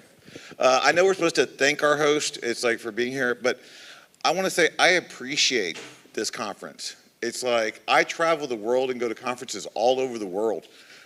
You got some of the most diverse people from all over the world, from the whole spectrum, from genders and faith and countries, and just every aspect of humanity is here. It's like, and I'm talking about like from corporations to hackers to feds, it's like all those guys, right? And I appreciate that. It's like, because that's how we get better. We listen to those different voices. It's like, and we share. So thank you for Cyber Week, and thank you for the organizers for bringing all these diverse voices together. I do appreciate it. I'd like to start off with my legal disclaimer. I'm not a lawyer. I've played one on the internet successfully, but this is my legal disclaimer.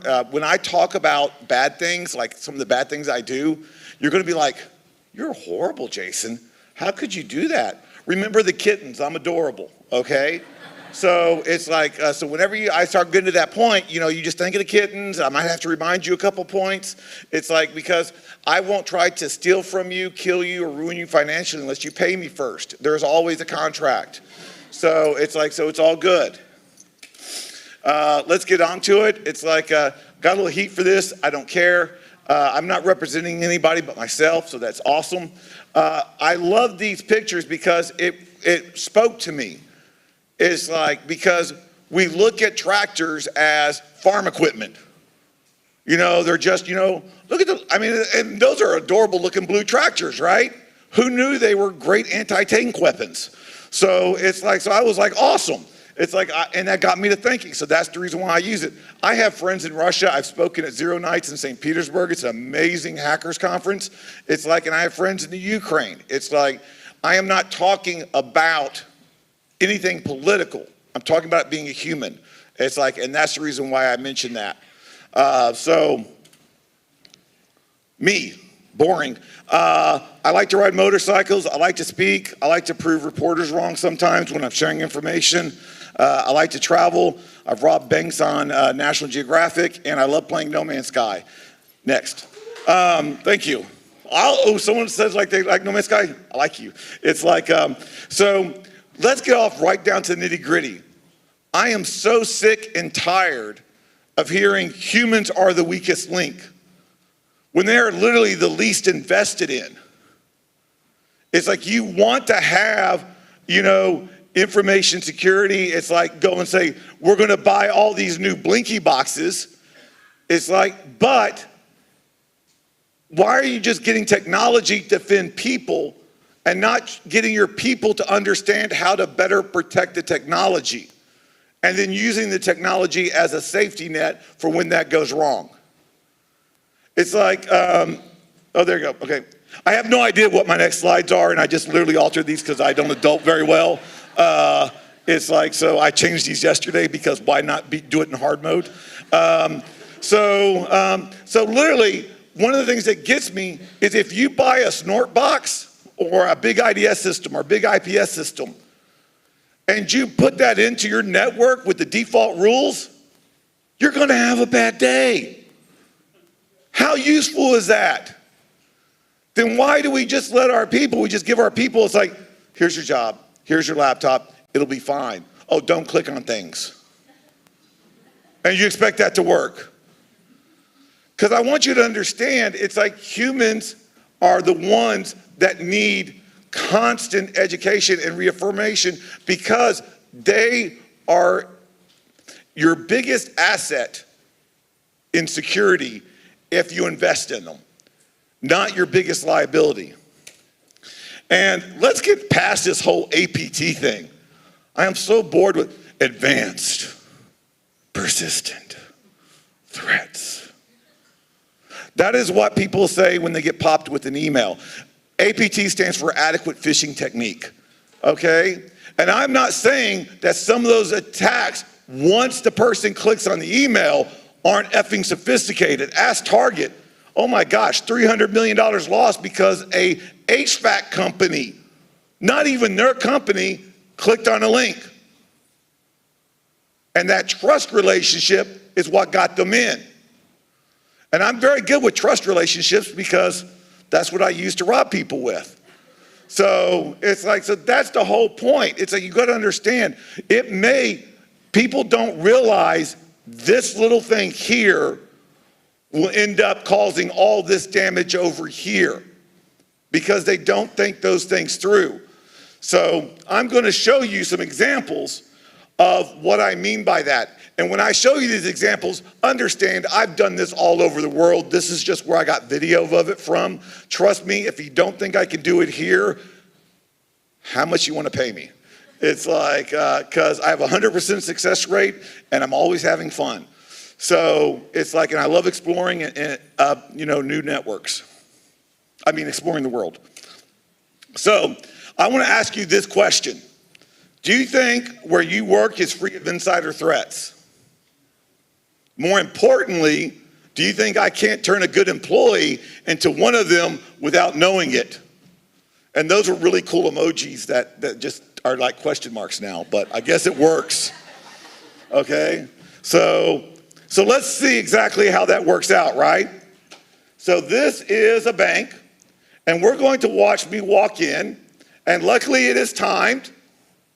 So I love this lady's look because she's like, who the f are you? Perfect reaction. I'm sketchy AF. You should be looking at me like that. I get to my first workstation, unlocked, plugged in, 15 seconds, I've compromised my first machine in a bank. Yeah, those IDSs are working out really great right now. But guess what happens? And this is the good part. This is what I actually do love. Watch what happens. Look at her coming over with all that kind of fury, like, excuse me. And I'm like, before she could talk, I said bonjour, and I just walked right past her. And she's questioning me, and I'm like, oh, I'm doing the USB audit. I don't know what a USB audit is, but I love doing them, okay? They're very effective. And so I'm here to do the USB audit, and she's still not taking it. Look, she is not, I'm from headquarters. Didn't headquarters call you? You know, head office was supposed to contact you. I don't know why they didn't call you. And then she's like, can you talk to the manager? Exactly. I need you to verify. She was like, I need you to verify. So she did everything correctly up to here. She got the manager's attention, let her know, and then I dismissed her. I'll stand by. You can trust me. And then I was able to get into the manager. The manager thinks that she vetted me. She thinks he's going to vet me. No one vetted me.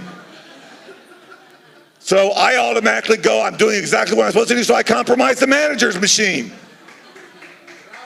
But then I'm realizing I don't want to stop there. So I get and I also tell them that I'm trying to make the network faster. Trust me, that gets you everywhere. And so now I'm like, I want to keep this guy. So I have the manager escort me around, and then I realize, wait, why stop at the teller line? Can you show me the data center? Sure. So here we go. That's my trusted agent being way too close. I'm telling him, like, step back, you're not supposed to be like right there around me. It's like, so now he comes, he had to go get the code. It's like real quick, and then he's like, on the way upstairs. This lovely view for a bit because I did not edit, I did not cut. It's like it's all happening live.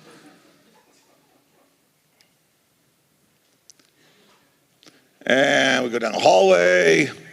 This is exciting. It's a very nice hallway. They've got a fire extinguisher, so that's safe. There's a keypad that I've got like video camera watches, pins. I'm a walkie talking Google streetcar. Yes, I've got that pin number. And now he says, I'll be down there in a second to go to the teller line. You can leave me unattended at your data center. The problem with it being on mute, you can't hear the horrible sigh of defeat because I root for the users. I'm rooting, and I'm like, they shouldn't have let me in here. I should not be here. It's like, so I didn't realize, wait, he's too good to let go. I got out real quick and caught up with him. And I'm like, let's go to the teller line now.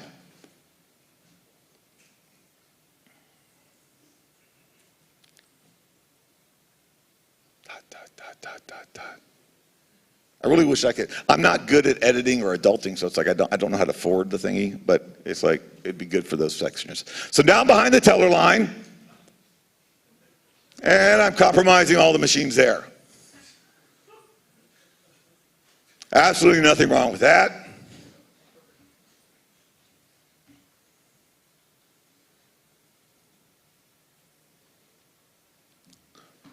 This person, thoughtless, inconsiderate, and rude, locked his workstation before he left.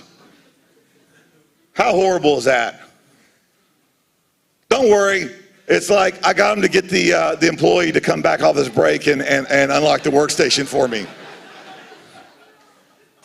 I want 100% compromise here, okay? It's like go big or go home.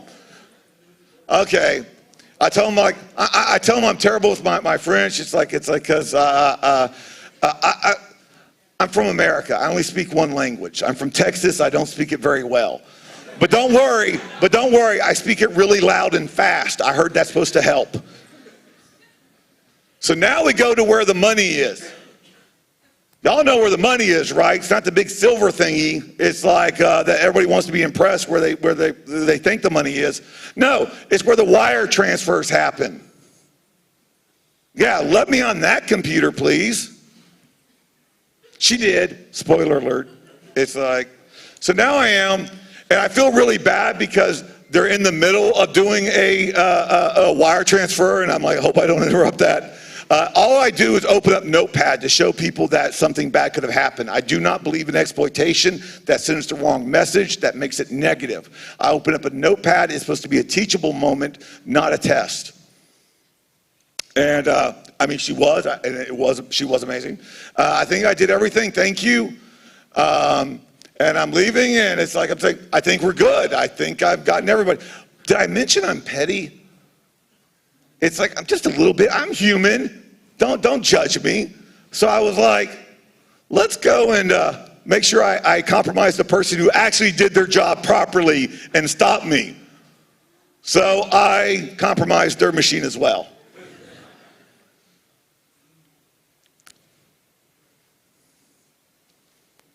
Just put that right in there. It's like, I know she hates me to this day, by the way, okay? She deserves to.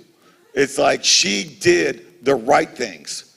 It's like, but it was that one moment of mistake that was enough. It's like, take care of it. Now this says it very well. You know, it's like, I just literally go and just say, how did that just happen? So now let's look at another one. Because how did I do that? You can't look at that and say it's because I'm good. That's not because I'm some special secret superhuman social engineer guy. No, I walked off the street and did that. You don't think that a lot of other people can do that? They have that confidence? Do you think criminals start committing crimes because they think they're not going to get away with it? No. So it's like, so we can't just say, it's like, oh, this was like advanced or like, no, it was just me walking in. Now look at this one, because this one is very important. And this is what I want to show you. It's about how we perceive threats. I'm walking in through the public interface right now. I walk in with purpose. Even when I'm lost, I walk with purpose. And I hide behind this column. That is an important column right there, because it blocks the sight of the tellers to where I'm at, and it blocks this lady who's on her phone, and they can't see either. I wait a couple seconds, and then I walk in from the safe area, from like where if I was talking to her, and I walk straight behind the teller line.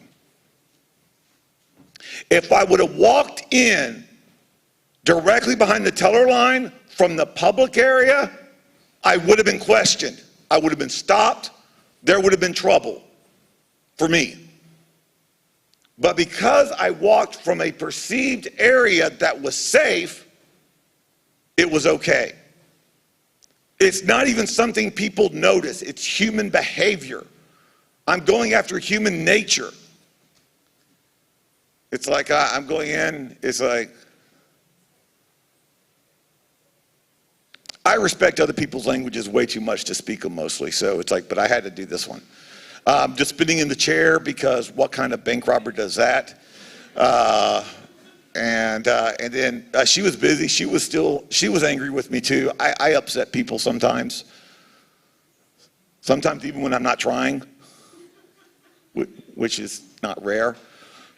Okay, there we go. And it's like, and then, you know, just because, once again, I like to be thorough, I'm now in the teller line in a safe area.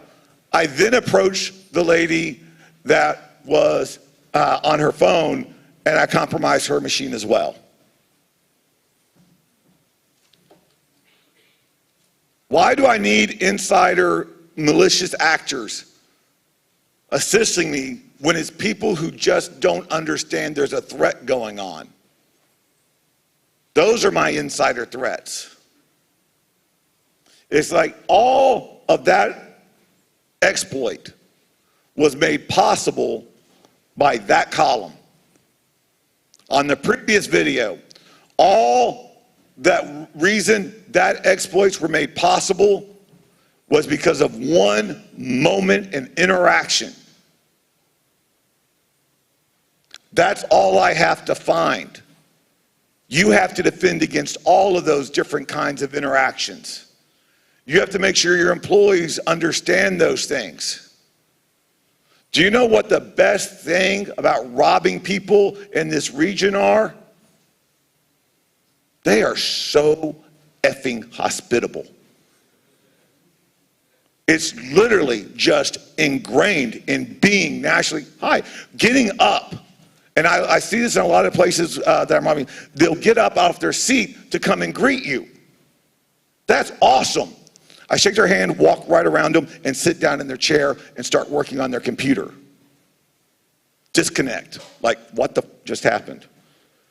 And a lot of people don't know how to handle that.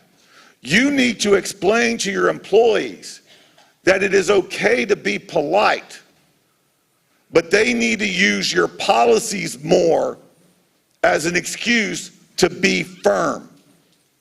I would love to let you connect to my computer, but the policy states that I can't let someone on my computer unless I get authorization, and I don't want you to get in trouble, and I don't want to get in trouble, and you don't want to get me in trouble, so let's go ahead and let's call security. That's polite, but you're not letting them do the thing they wanted to do. I would love to let you come in behind me, but it's against company policy. It's on camera, I'll get in trouble, you'll get in trouble. I'll take you up to the security so you can get a badge to let you in. You can teach them to be polite, but to be secure. They don't have to be rude. They have to be secure though. So the answer after seeing all that stuff is, oh, those are some weird, my emojis did not look that creepy when I chose them, okay? But it's like, you sure hope so. But you know, any company, trust me, 5 different continents I've robbed places. Banks, hotels, security research facilities. It's like, I have never not gotten in. So this myth that it happens to them and it's funny, it would never happen to me, don't believe that. It's like, I went to a bank in the same engagement. I went to one of their previous branches. That mother wasn't having it. They shut me down quick and walked me out the door. It only takes one. It only takes one. So that's what I'm there for. I'm not there to try to test your security. I'm trying to teach your employees how to be better on the lookout for when these things happen. You teach your employees how to handle people with ski masks and shotguns. If I come in with a ski mask and a shotgun, I'm going to have a bad day. I show up with a suit and a USB drive, it's free range time. That's what we need to understand. That your employees will do the job when you teach them that's part of their job. But they don't understand that. Because I am not attacking your network with technology in O days. It's like, come on, let's face it, most of y'all's networks are going to be broken by 7,331 O days. It's like, that's just the way it is. It's like, so I'm going after perceptions. I'm attacking people based on what they expect to be happening and using it against them. These pictures were taken one day apart. One day I was going in doing recon, going in as a tech person. The next one going in as an auditor. Slightly changed my look so I would look vaguely familiar but different. And also notice one important thing, that's perception. What's in the background? Snow. It was effing cold out there. But could I wear a jacket? No. Because once I get inside the company, and I always do, I wanted to look natural, like I had been there, like my jacket was already in my office or in the conference room I was using. So therefore, people would look at it. If they saw me with a jacket on, they knew I came from outside. Outside is not protected. Wearing a shirt and just regular shirt and nothing else means I've already been vetted, I already belong there. It's the little things that you work on when it comes to perception. So I don't have much time. I could go for over an hour on this talk, trust me. I've done it. It's like, so I'm trying to scare the crap out of y'all at the very beginning and give you some stuff, hopefully that'll help educate you and do better when you leave. And so this is the best part about it. I call it the 3 E's. We need to start educating our employees. Your employees, their job responsibility is security. They are part of your security team. When you hire a delivery driver, you don't just give them the keys to the car on the first day and say, good luck. We know you know what to do. You show them how they're supposed to operate that equipment. You let them know if they don't operate that equipment properly, they can lose their job. Why do we give our employees equipment in a laptop and don't give them those same responsibilities? We don't educate them on the proper safety and let them know from day one that part of their job responsibility is not just all their other duties and tasks, but also security. Also securely operating that equipment. And if they don't, they could lose their job. If they don't, they could get written up. Because that's one of the responsibilities. Empower your employees. For $0, you can get an extension for your company's information security department, so when people see something sketchy, they can call you and let you know. It's not even a blinky box. I mean, it's like, come on. Just say, hey, something's weird. I wanted to let you know. Give them the means to contact you. And then enforce these rules. I'm going to also do an email, a spear phishing email. When they get an email, let them know an email address. They can forward that to you so they'll be aware. But also when you're empowering them, let them know that it's okay that if they accidentally click the link, to still forward it to you and let you know. Because it's better than having a 5-minute breach than a 5-month breach. So let them know. It's like that they need to contact you if something is suspicious or if they've made a mistake. You need to talk to your employees, not just when something's going wrong. You need to talk to them all through the time. Send them updates on security. Send them updates on what's going out there. Communicate with them.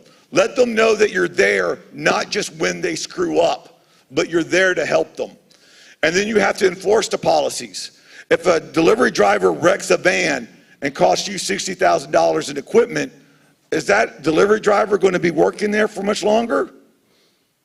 Then why do you let your employees cost you $300 million and go, oh, we got to reformat and restage that laptop?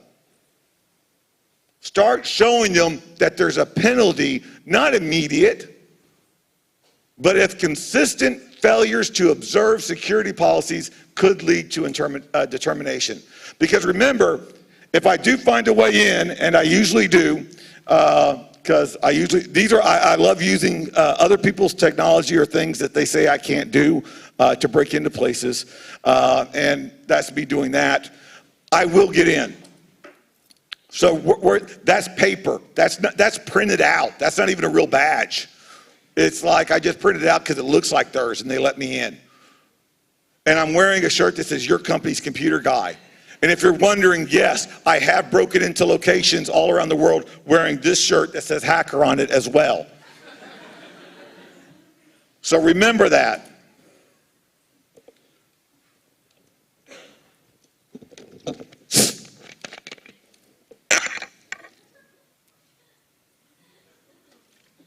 Oh, I ain't lying. It's done. I'm done. Sorry.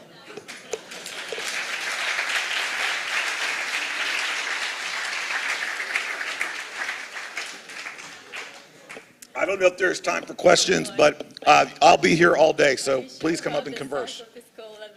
Huh? You sure sure about the size of this cola. Oh, that's my second bottle for today. Yes, I need a little extra. Makes sense. Oh boy, thank you so much for that. That's good. The video is going to go into my nightmares, and I really do hope that the manager is still with the bank, actually, because you should not be. Fraud victims should not be penalized. Okay, it is a very special pleasure to move on from what is obviously the threat to protection.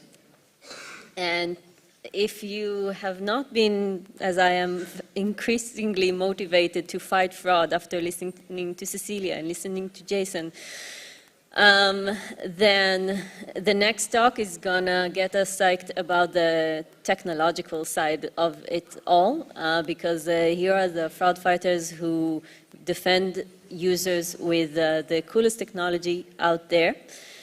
I will start by inviting a dear friend who does amazing content for Identic, and also luckily, thankfully, I had the pleasure of writing together with the exquisite Shoshana Marani to be our moderator for the next panel.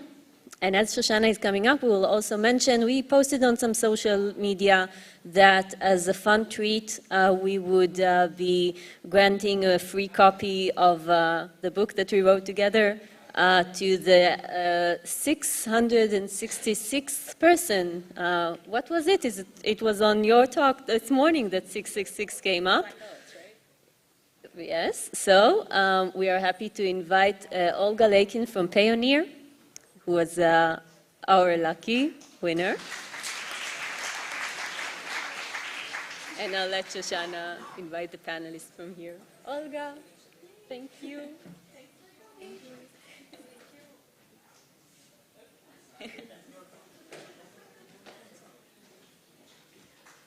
Great. Okay, we have three amazing panelists joining us for the next session. Can you all guys come up? I see Ron, I see Asa, and I see Tel. Amazing, okay. Make or buy.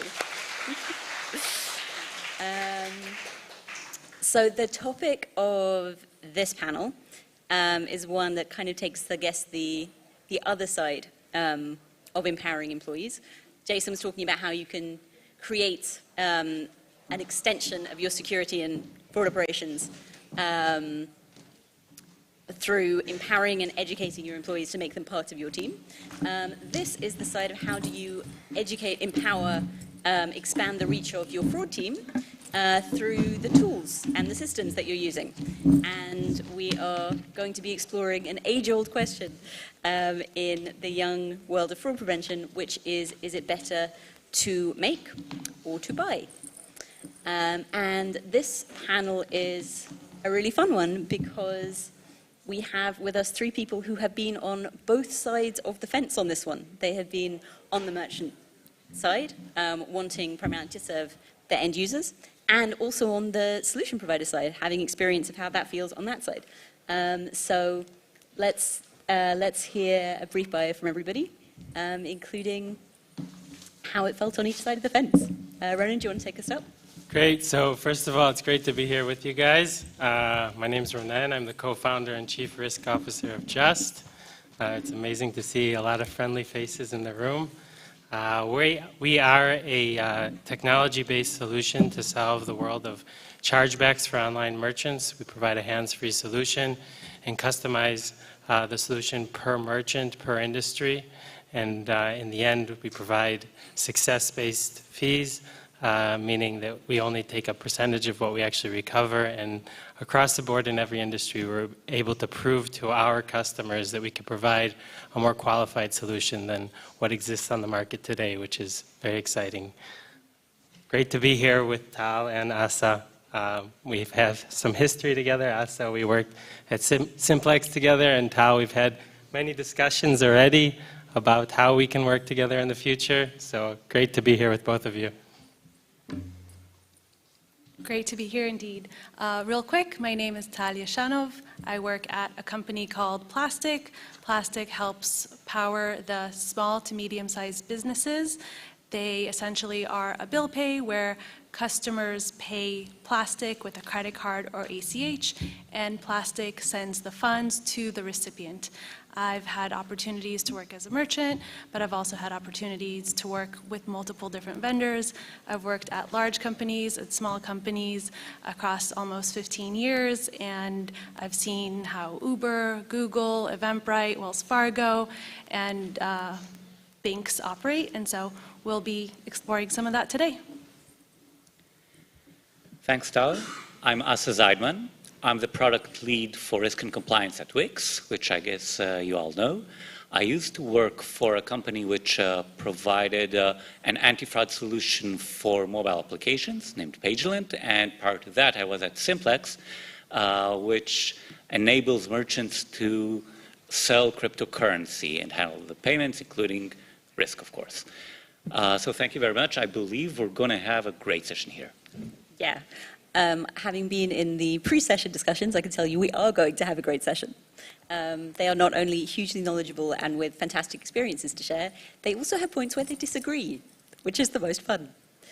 Okay, the first question is kind of introductory. What are the main things merchants should consider when they're deciding whether to buy or to build? And particularly, we're looking at the issues of control and flexibility, because I think those are the topics that come up the most when people are worrying about which one and, you know, the pros and cons. Tal, do you want to kick us off? Absolutely, yes. So it really depends on what you do as a merchant. It depends on if you need a custom solution or if you can buy something off the shelf. And so that control is going to play into that decision. So for example, when I was at Uber, Uber needed to design something that was custom because Uber had operations all over the world. It was global. It had a lot of different products. It had a lot of different regions. It had a lot of different payment methods. And finding an off-the-shelf solution was a really big challenge. Conversely, when I was at a smaller company that did online dating, the product was a lot less nuanced and complex, so we were able to use an off-the-shelf solution. And so it's very important for a merchant to consider what their goals are and what the company is doing. Yeah, I think that's a great point. On top of that, I would mention that if you're going to, specifically in the chargeback space, if you're going to think about building something internally, it's important to look at how much you're actually losing due to your friendly fraud chargebacks, and what is the cost of actually building a team around that, as well as does that team have the knowledge to build the proper solution? Because you can build a solution, which we've seen many times, and in the end the solution doesn't actually work, and you have a large team that's getting very low successes on the recovery side. That's actually one of the biggest reasons why we built Just, is we saw that there was no customized solution on the market, which is really the point that Tal was hitting on the customization side. And when you're dealing with so many different industries as we are, we realize that in order to customize it per industry, per merchant, you can only go through building a technology solution. You can't outsource it to some team in a third world country in order to deal with it. The quality of the solution is just not there. And our solution has been able to customize per industry, and even those small nuances, we have specific merchants with specific needs, and we've been able to customize it per their needs. And this is indeed something very important, because as a merchant, as a big merchant, you always know that you don't need to reinvent the wheel. I mean, what's good for the goose, etc. But sometimes, as a merchant, I may have specific needs. I may have a specific business need as a result of an agreement that I have, and now I need it. And as a merchant, I'm not here to buy. I need to eventually, I have goals. I have KPIs that I want to impact. And for that, this is something that customization, I believe, is something which is very important. If the vendor can customize, it's great. But if eventually the vendor cannot customize, then by all means, I will make. Right, and I think that's so important, and it's so important as a vendor, now that I'm sitting on the vendor side, I was once a customer looking for a solution, And I'm sitting as this, in the seat of the vendor. It's to be honest with the potential customer, because we customize our solution per merchant, but there's many specific needs a merchant has, and to what extent can we do that customization? If it's out of the realms of our customization that we have in our basic solution, we will go out of those realms if it's worth it for us on a cost-benefit analysis. And we'll do that analysis, and we'll be completely honest with the merchant if we could provide those specific needs for them. I think that ties very neatly into one of the other topics we discussed, which is being very clear about what your needs are. I know there are people in the audience from both sides of the fence here, and I think we tend to think of the burden as being entirely on the solution provider side. But as a merchant, you need to know exactly what it is you're looking for. Asa, I know you have strong feelings about this. So yeah, here again, eventually we're all business oriented. We have our business goals. These goals, we have KPIs deriving from them. And eventually, saying, I want no fraud, that's not a real goal, that's not a real KPI. And here the solution will be derived from it, because if I'm going to talk about I don't want any fraud, then okay.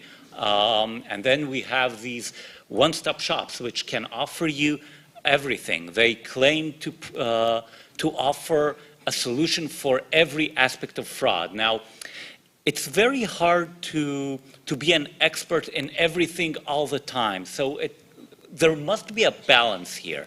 I mean, you can't really provide it all end to end. So probably the best way would be to define what is your goal, what is a KPI, and find a tool that can answer it, or even better, find a partner that understands your goal, that listens to your needs.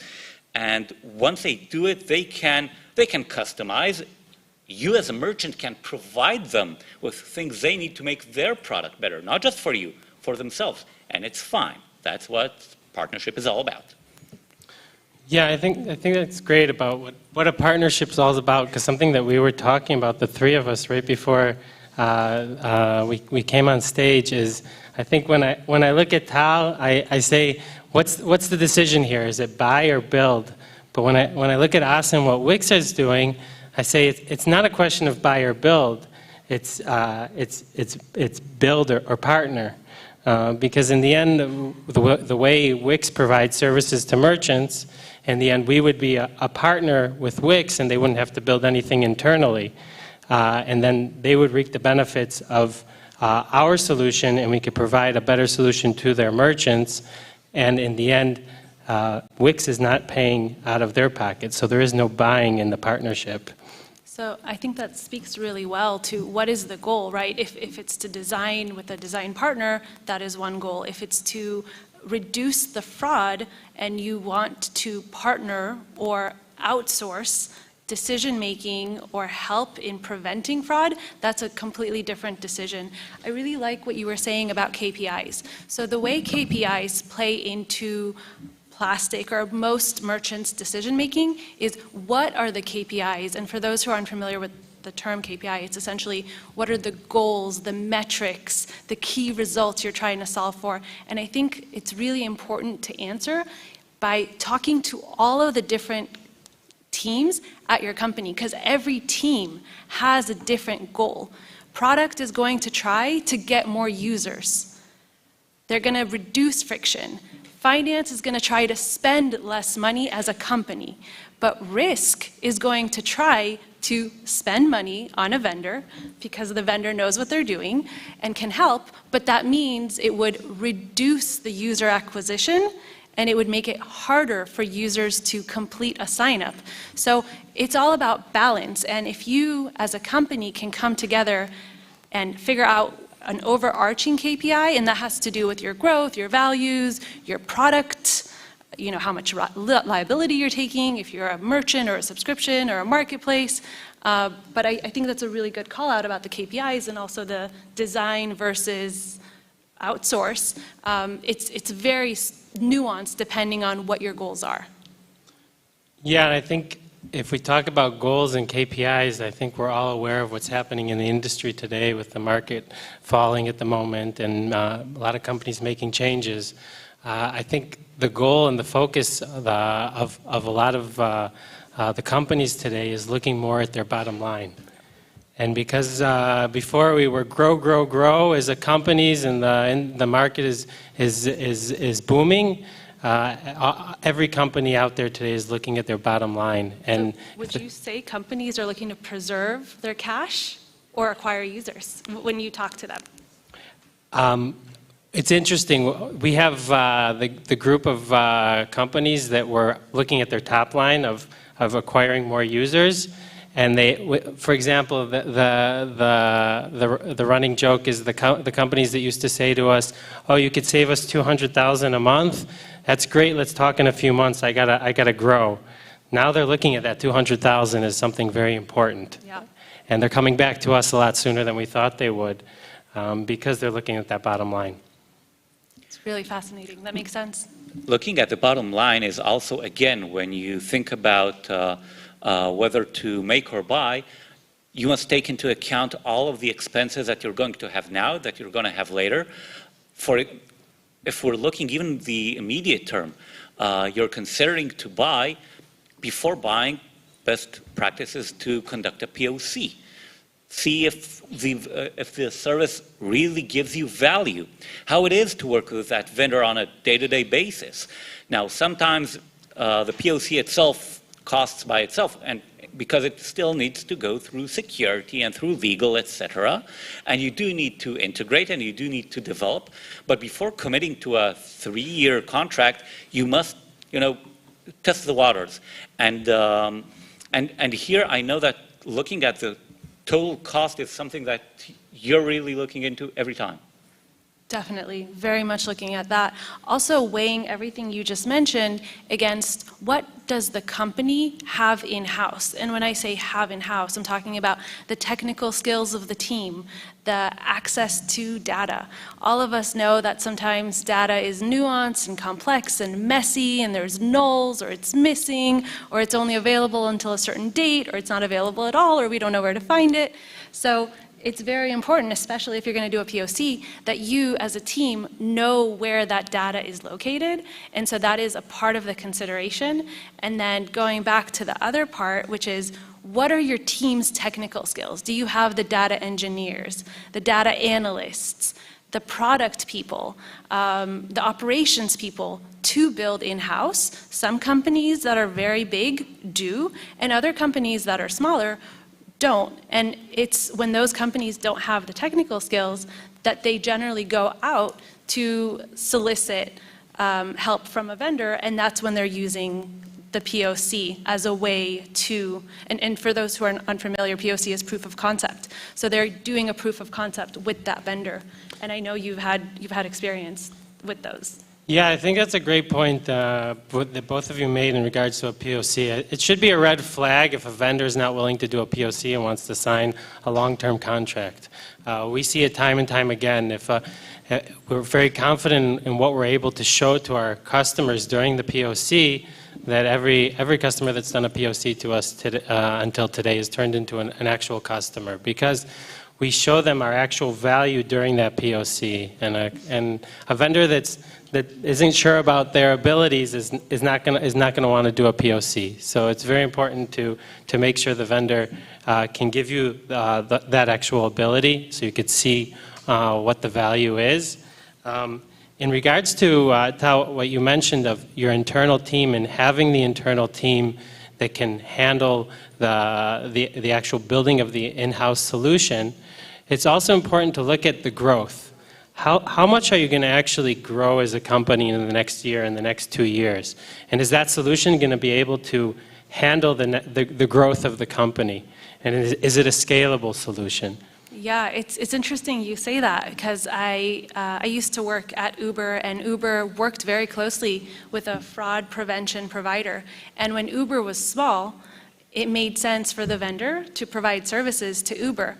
But once Uber hit its hockey stick growth and had very complex fraud in different time zones, again with different payment methods, with different products, and the team, which was fascinating to me to see this growth. When I joined Uber, our fraud and risk and analytics team had 5 people. When I left a few years later, it had 250 people. So seeing that growth and building those technicalities in-house allowed Uber to essentially stop leveraging solutions from a provider, but it did make sense in the infancy for the company. And I think you have experiences with that too. Yeah, right. And this is important to remember that in such cases, it doesn't really mean that the vendor fails, because there are situations where no vendor can really give you what you want. For example, at Wix, we control the whole process from the moment the user is signing up to build their own website. So we collect huge amounts of data. Now, if we want to build machine learning models, shout out, then eventually we can use this data, only we have it. There is no vendor in the world that can do this for us. So in these such cases, it's not that the vendor is weak, it's just that there are situations where, well, you must build. And for building, indeed, you need the team and you need a really great one. Yeah, I would take the other side of that, because there's situations where you're completely right. There's other situations where something I always say in regards to our solution is we don't know the merchants industry better than they know it themselves. They know their industry better than us. What we do know is how to take their industry and adapt it to the world of chargebacks and the rules and regulations of the card schemes, Visa, MasterCard, and the rest, and how to build the most qualified solution for them. And because of that, in that specific scenario, we see it time and time again that we find ourselves building a more qualified solution than the merchant can build for themselves, and running and maintaining that solution so it stays a qualified solution. I'll give a perfect example. I'm sure some of you might have heard Visa just came out with new rules around 10.4 fraud level chargebacks and how to deal with friendly fraud. These are things that, as a merchant, you're focused on your core business. You need to also focus on how Visa and MasterCard are changing their rules. You need to focus on how issuing banks are reacting to your evidence in specific situations. That's where the technology that we built comes in, and actually, with our team of analysts and with the machine learning, is actually constantly, it's a feedback loop that's improving itself over time in each chargeback scenario, in each industry, for each merchant, for many different cases. I love what you just said, and specifically the thing I love about that is that as a merchant, when I am working with a vendor, I want to know that the vendor has more expertise than me and can do something that I can't do myself. So for example, Plastic today works with Identique, and Identique is very much an innovative partner with us. And that to me is amazing, because I want that innovation, I want that education, I want a vendor to bring insights to me that I would never have the ability to get those insights. And so drawing that parallel, if you can bring industry insights from Visa, new industry guidelines, other things you've seen that other merchants do, that you can do for your other merchants who are paying you to provide a service, to me, that is a very big value add of working with a vendor. And I think you have many experiences similar to that too, right? Right, because eventually what you expect from a partner is to make that extra step. And partnership is a two-way street. Eventually, I will be happy to aid my partner, meaning he's a vendor, but eventually he provides me a service, and if he can bend stuff so it would aid me more, I will be happy to help that partner much more. That's partnership. Yeah, on top of that, something you mentioned, Tal, is giving feedback to the actual partner. And I think providing as a vendor a black box solution is quite frustrating for many merchants.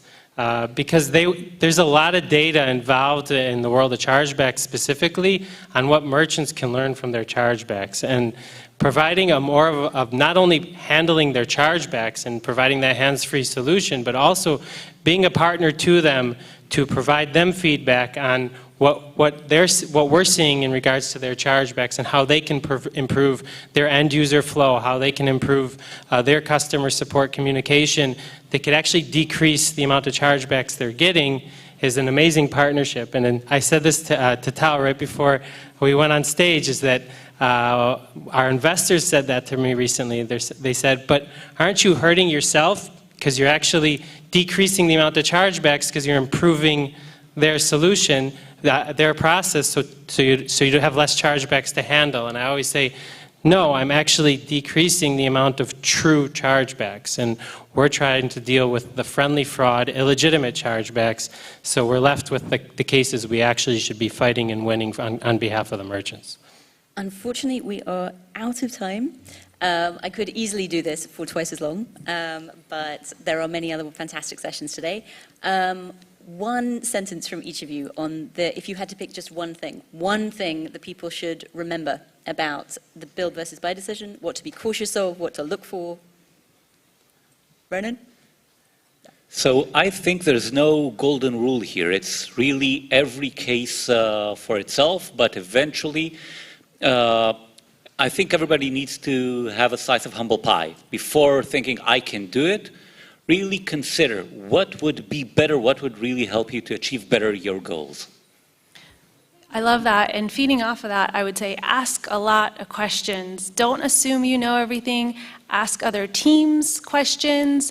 Ask fellow merchants questions. Ask questions of the vendors that you are trying to potentially work with. Ask as many questions as you can, because information is incredibly valuable and it will empower you to make the absolute best solution. Information is key. So ask questions. Great. In addition to that, I would add to monitor your vendors. Even if you've had a long-term, if you have a long-term relationship with them and you trust them, monitor what they're doing for you and make sure that over time it is the right solution for you. Make sure you're asking the questions in regards to hidden fees, so you know that what you're actually paying for. Usually the finance team is paying on one end, and the team actually using the solution is on another end of the company, and make sure there aren't actually hidden fees in the solution, and over time it's the right solution for you. Thank you so much. Thank you.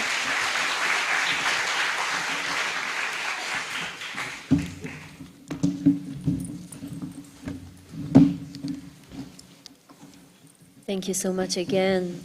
It is actually the bread and butter of the events like that, to have the ability for the experts to catch up with each other. Some of the best collaborations out there come from these types of panels.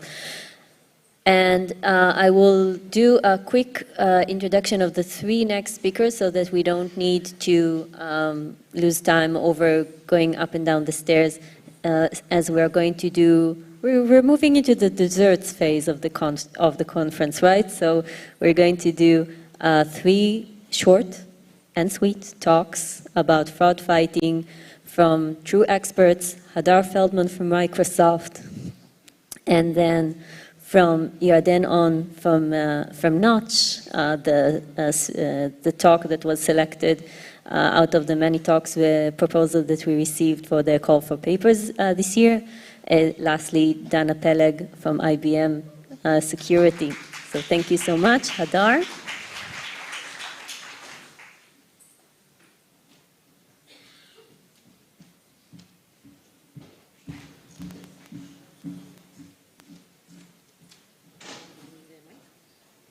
Here, can I get one that I can use? Sure.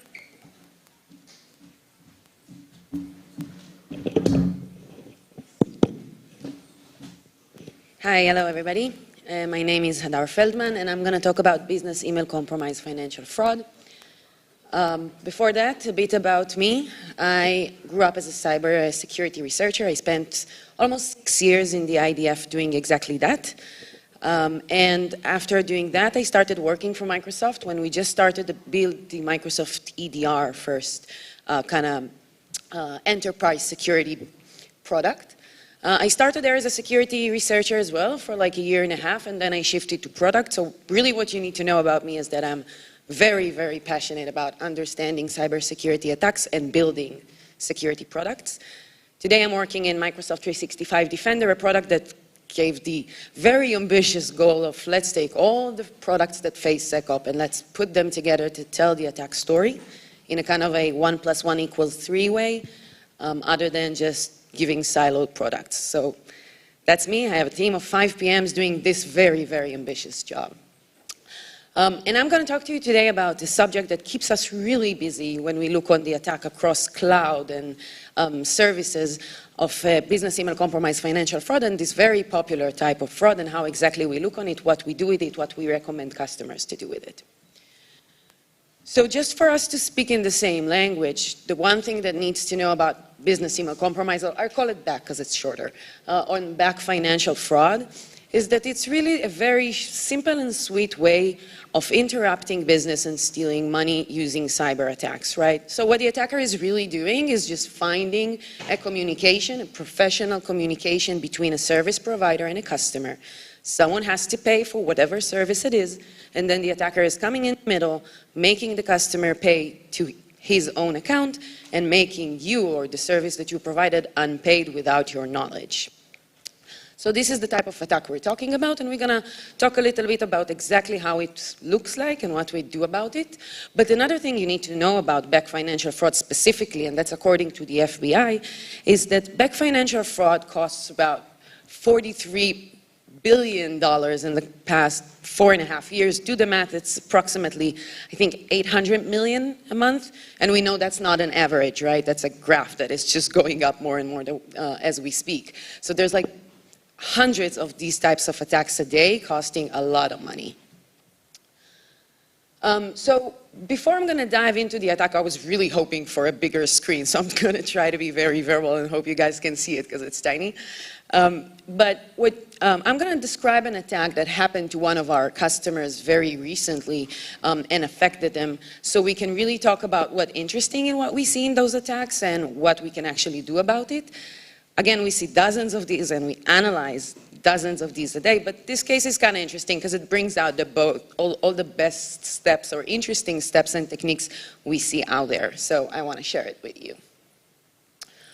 So really quickly, and again, hoping that you can see something, the first phase of the attack starts in a very, very common way. We see it every day. It happens to everyone. It either happened to you or will happen to you or already happened to you and you still don't know it. It's a phishing mail targeting a very important financial figure in the company, right? So the chief of finance or whatever it is that has some actual payment communication in its mailbox. And they target with a very classic phishing. It can be super targeted. It can be very reliable. We all understand that everyone, even the most trained people, may fall in these type of phishing attacks. It happens every day. And so he clicks on the link inside the mail, and the link takes him to a site, and the site asks him to log on. And the site, again, looks very reliable. And he logs on, and bam, attacker has credentials, right? That's a very short and sweet path that happens as almost all the attack starts this way. The thing that happens here is actually interesting because now the attacker has the credentials and they log on to the cloud service with the mails, right? Because they want to find this communication of having someone needs to pay someone. But when they log on, they have MFA because it's 2022, thank God. But then they call the MFA and they call it again, and they call it again, and they call it again. And in the 5th time that the attacker is trying the MFA, the chief of finance just go like, yeah, approve, whatever. And that happens every day as well.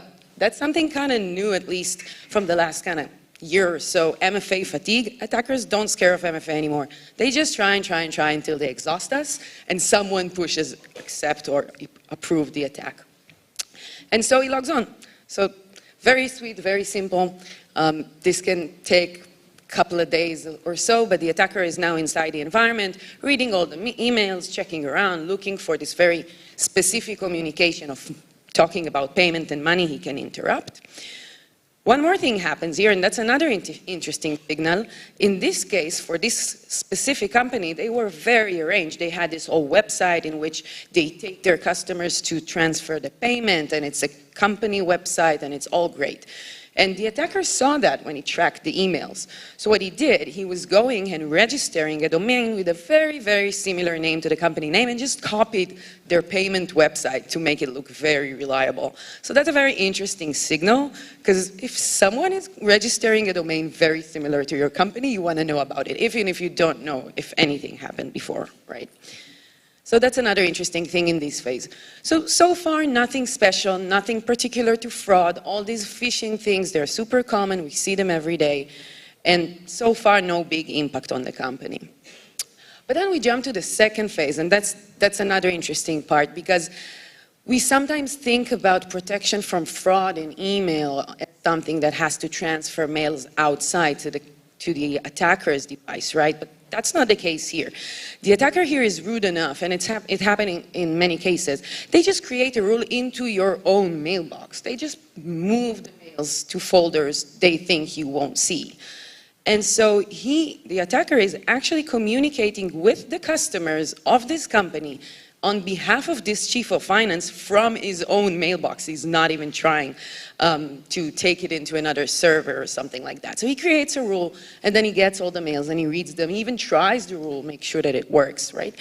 And then he takes all the mails and reads them, and when he finds a good place where there's a need for payment, he just answers the customer, tells them, here is the website, you should go there, you should pay me. The website looks exactly like the company website. It has a very similar name, and so the customers are going there, paying. This phase can happen within minutes, and it's really hard to track at this point. That's where impact's starting to be very bad, right? That's where big deals of big amounts of money can be taken away from the company without anybody noticing. Usually it takes companies to notice that something like that is going on between 3 days to a week. That can have multiple transactions happening at this time, and then money is gone. You're going to your customer saying, where's the money? We paid you, it wasn't me, and that's a whole mess. So given that we understand how attacks like that usually look, and again, it's all based on things that happen in the whatever cloud service of mail that this customer is using, and it's really, really hard to track. But what can we do?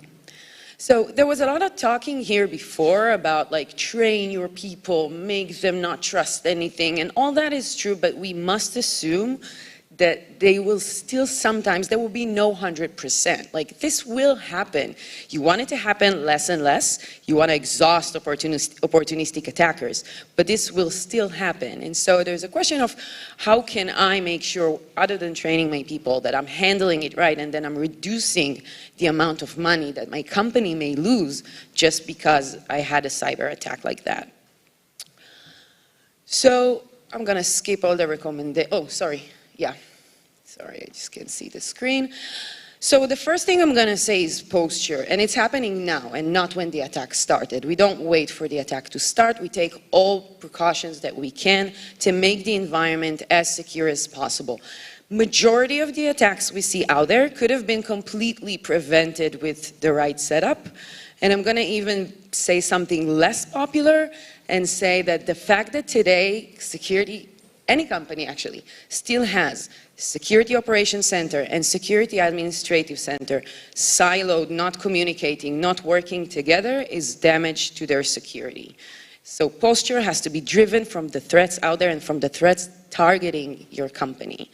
And so posture recommendations are the most important thing we usually do. They're like a bunch of stuff you can do against back financial fraud, like avoid impersonation, add more advanced MFA, so many different setups you can have for so many different phases to prevent this attack from happening, and of course data leak protection, which is always necessary.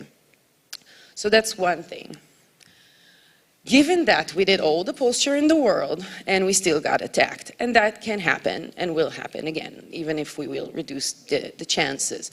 Another interesting thing we see about these type of attacks when we look on them in the wild and we try to analyze them and understand exactly what happened, usually there's so many alerts going on telling that this attack is happening. It's like a Christmas tree of alerts everywhere screaming that something is going on, and yet the customer didn't do anything or did it too late after there was a lot of money lost. So what we usually do, and it's easier said than done, is saying never work driven on alerts, work driven on threats, work driven on incident. Try to see the full attack picture and get whatever product that can give you that.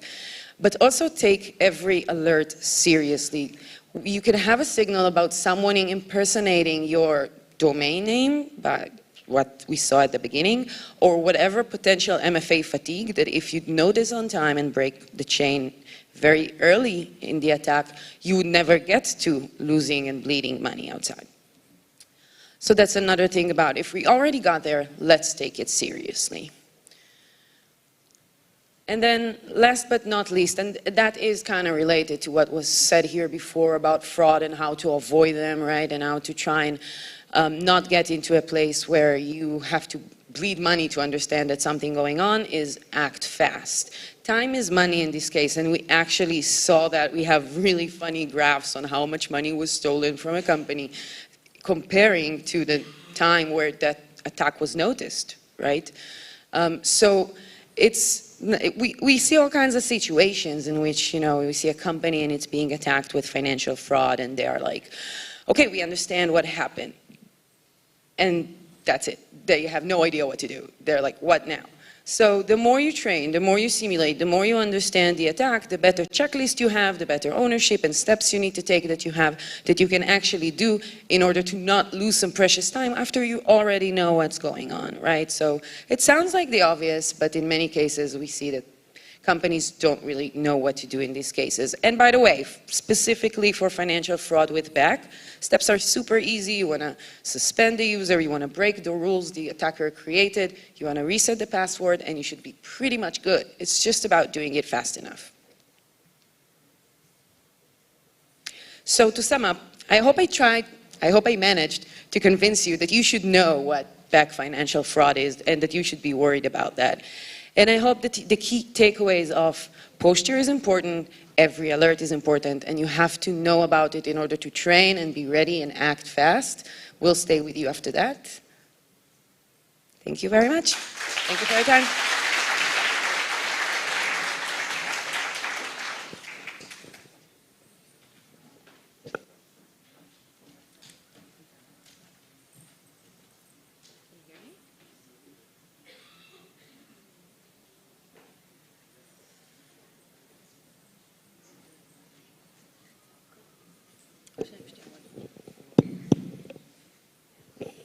Can you hear me? Perfect. The only thing I didn't rehearse is a microphone and a clicker. So I hope I'll be okay. Hi everyone, my name is Yarden. I'm happy to be here today. I'm going to talk to you today about why fraudsters want to be influencers. We talked a lot about business fraud and things like that. I'm going to talk a little bit about the creators economy and social media, things that we don't really get to talk about a lot here. I'm going to start with a short introduction. Like I said, my name is Yarden. I started my job in fraud, my fraud career at IBM Trusteer. And yes, I didn't pay them to do that, I promise, just a little bit. And then I worked for Google and Meta and left the corporates. Yes, thank you. And then I decided to move to a small startup called Notch. I'll tell you a little bit about what Notch does later. But like I said, I want to talk about why fraudsters want to be influencers. And to talk about that, I need you to know what an influencer is. So influencers are people that use social media channels, whether it's Instagram, TikTok, Twitter, anything else that you use, and have a reputation or expertise in some topic. It could be entertainment, it could be food, it could be beauty, it could be all of the above. And they have a large amount of followers, people that follow them and value their opinions and value their recommendations and value their content. And brands love to work with influencers because they can create trends online, and like I said, they have followings of engaged people that value their opinion, and they can convince them to buy products. So to kind of understand when did we start hearing this word influencers. I did a little search on Google Trends and went 10 years back. And what I saw is around 2016, we started hearing more about influencers and using this term. The biggest increase started in 2018, and of course, thanks to the lovely COVID-19, since 2020, there's been a big leap in using influencers for brands using influencers for marketing, and that's because a lot of more people spent a lot more time online, and that gave people a lot of time to follow their favorite influencers, and a lot of influencers or content creators time to create content. So I'm going to use the word influencers and content creators or creators, but I mean the same thing eventually. So I know the first question that people ask is how much money do they actually make? Or I want to be an influencer and I want to sit at home and post things on my Instagram and make money out of it. Is it worth it? The answer is yes, it's worth it. If you can't do it, do it. They can make a lot of money. Usually we categorize them into 4 different categories according to their size. It starts with nano influencers and eventually mega influencers. Usually mega influencers are not people that grew online. They are usually celebrities, movie stars, football players, things like that. And it's not just about the followers, so that's not the only metric that we look at when we talk about an influencer. It's also about the geography of their followers, the trends that they are creating, how much engagement are they getting, how many likes, how many comments, are people actually engaging with their content or just follow them. But we can look at it this way, and it's the simplest way. It starts from $10 a post, and it can get to $10,000 or more a post. So yeah, if you can create good content and be a good content creator, go do it, leave your day job. But please do it only after you tried. But I'm not here to talk about creator economy and influencers and social media. I'm here to talk about fraud. So just to give you a little bit of numbers, according to a report from 2021, 95,000 people mentioned that they've lost accumulatively $770 billion to fraud initiated on social media. And also, we have around 2/3 of US adults that have social media accounts mentioning that they were trying to be hacked. So I'm going to talk specifically about account takeovers in social media and hackers trying to get access to influencers' account. So I'm going to use the golden circle, if you know that model, to kind of explain my point here on why fraudsters want to be influencers, why do they want to hack influencers' account, how are they doing it, what's the best way to do it, or the easiest way, or at least what we see out there, and what are the consequences. So let's start with the why. Eventually, usually, if I put out values and things like that, it's always about money, right? Hackers want to get access to accounts, just like bank accounts. They want to transfer money out of it. They want to get money. And why do they want influencers' account to get money, and how does it help them to get money? Like I said, influencers make a lot of money off their Instagram, TikTok, whatever social media channel they're using. And that's why it's their digital asset, okay? You have to understand that maybe for some of us, we like our Instagram account, it's important to us, it has our photos, we have followers, we follow other people, but it's not that important. If we lose it, it's okay. For them, it's losing their income, okay? If someone hacks to your bank accounts and transfers money out of it, it sucks. It could be devastating. But it doesn't mean you won't get paid from your job at the end of the month, right? You would still get paid, you would still be able probably to pay rent or pay your bills. If someone hacks your Instagram account, which is your only source of income, it's gone. You won't get paid at the end of the month. And every day that your account is down, you just don't make money. And that's why hackers know that influencers are willing to pay ransom. If someone hacks their account, they are willing to pay, and they would pay a few $100s to get it back. So according to Notch's data, hackers would usually ask $200 to $1,000 to get the account back, ransom from the influencer. Influencer would usually pay on the same day or the next day as soon as possible to get their account back. And again, hackers, they know what an influencer is worth, just like we know and just like marketing managers know.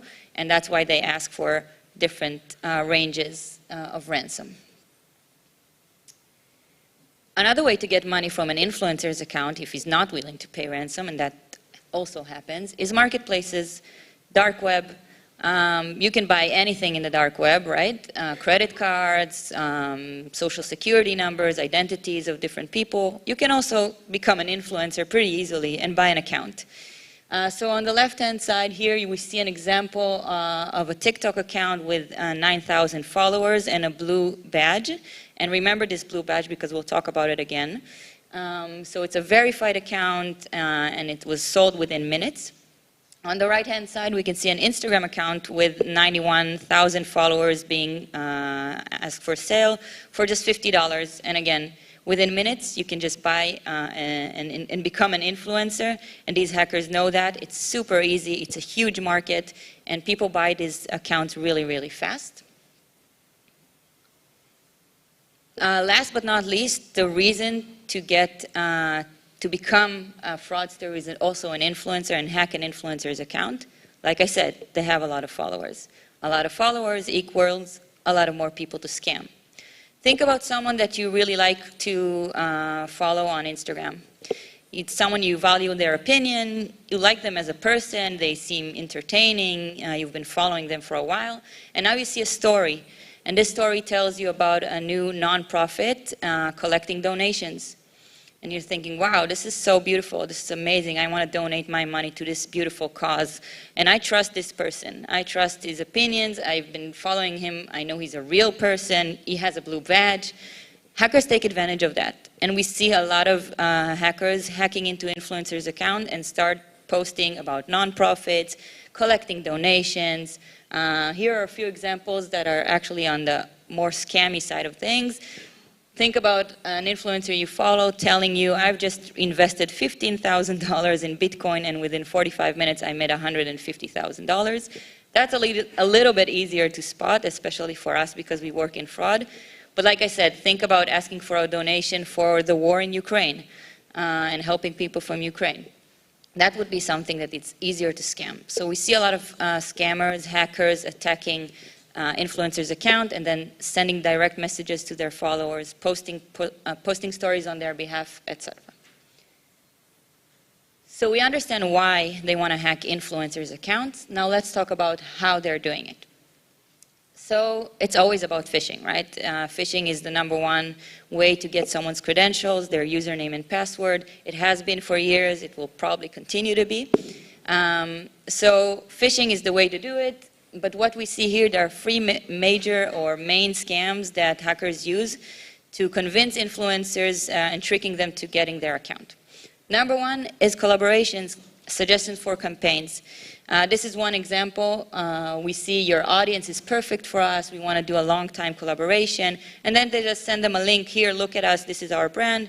The link asks them for a fake login to Instagram, and boom, their credentials are gone. Here's another example.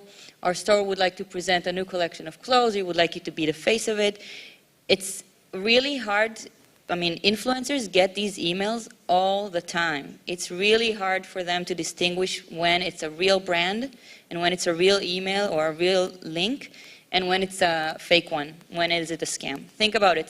Think about a mail that you get all the time from different people. I don't know how many of you get external emails all the time at your job, but this is their job. This is what they do.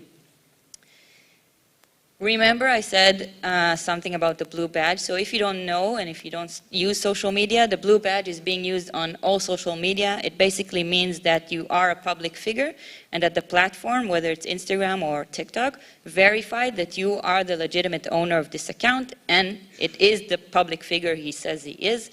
And it's not only that, influencers want the blue badge because it's a status symbol.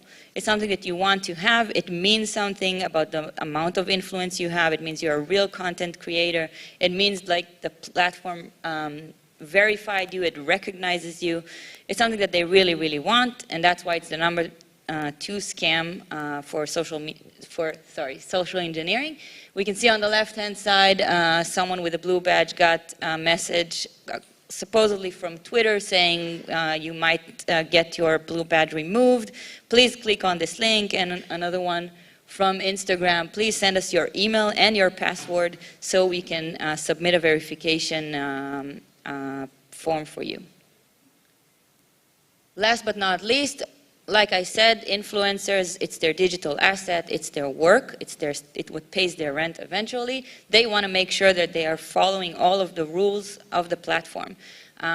So hackers know that, and they take advantage of that as well. They send them emails about violations, music copyrights, you've done something wrong, you didn't follow our rules, we will be removing your post, we will be banning you from the platform, scaring them off real good so they can, again, click on the link, share their credentials, and boom, their account is gone. So we talked about why fraudsters want to hack influencers. We talked about how they're doing it, and I want to take a few more minutes to talk about the consequences. So this is a quote from a couple of creators that we at Notch work with. Like you can see, they said Instagram was our full-time business. It was our only source of income for 2 people. And it was all gone. They were hacked when traveling around the world. It was really a bad thing for them. This paid for their travel. This paid for the content that they were posting. You can see on the right, I've been stressed and crying for days. Losing my entire IG account took away my source of income, my hard work, and a wonderful community I built. On the top left, you can see a business posting on Facebook that their Instagram account was hacked. And the hackers started sending direct messages to their followers. Think about what it does to a business, in this case, a restaurant. Obviously, people are not following them anymore. It really hurts their business eventually with money and also their reputation. It's really hard to trust someone after something like this happens if they send you a direct message. So according to Notch's data, 200 creators or influencers are being hacked in the US every day. And at the moment, they have no way other than to be careful and be smart to make sure that their digital asset is in their own hands and they won't lose their salary this month. So when it comes to fraud, we always talk about prevention, detection, and mitigation, right? How we try to prevent things from happening, bad things. How do we detect them when they already happen, and what happens next? So in Notch, what we offer is basically insurance for creators. We want to make sure you have insurance for your digital assets. We have a lot of assets today, think about it, that are online. And for creators, it's their social media channels. For others, it's their e-commerce website. And for others, it could be NFTs or gaming assets or things like that. And we want to provide insurance for that. So for prevention, we want to make sure we have our customers using the best cybersecurity measures so their account won't be hacked, like 2-factor authentication. We want to use a lot of education, talking to them about how to distinguish between a good email and a bad email. How do we know, how can we check a link before we click on it and things like that. For detection, think about car insurance. You call your car insurance if your car was stolen, right? Imagine someone from your insurance company calling you and saying, we think something happened, we don't want to alert you, but can you please have a look out the window and see if your car is still there? That's what we want to do. We have algorithms and data running 24/7 real time to see if your account was hacked. And if so, we want to be able to let you know before you even reached out to us. And of course, for mitigation, we want to make sure we help you retrieve your account as soon as possible in various ways. And we reimburse our customers for every day that their account was down, so they don't lose money. They are making sure that even if something bad happens, if they were a victim of phishing, they will get paid and they will be able to pay rent and pay their bills. That's all I have for today. I hope you learned a lot. Thank you. Thank you. I hope you learned a little bit about the creators economy and influencers and how fraud affects their life, and I'll be happy to take questions afterwards.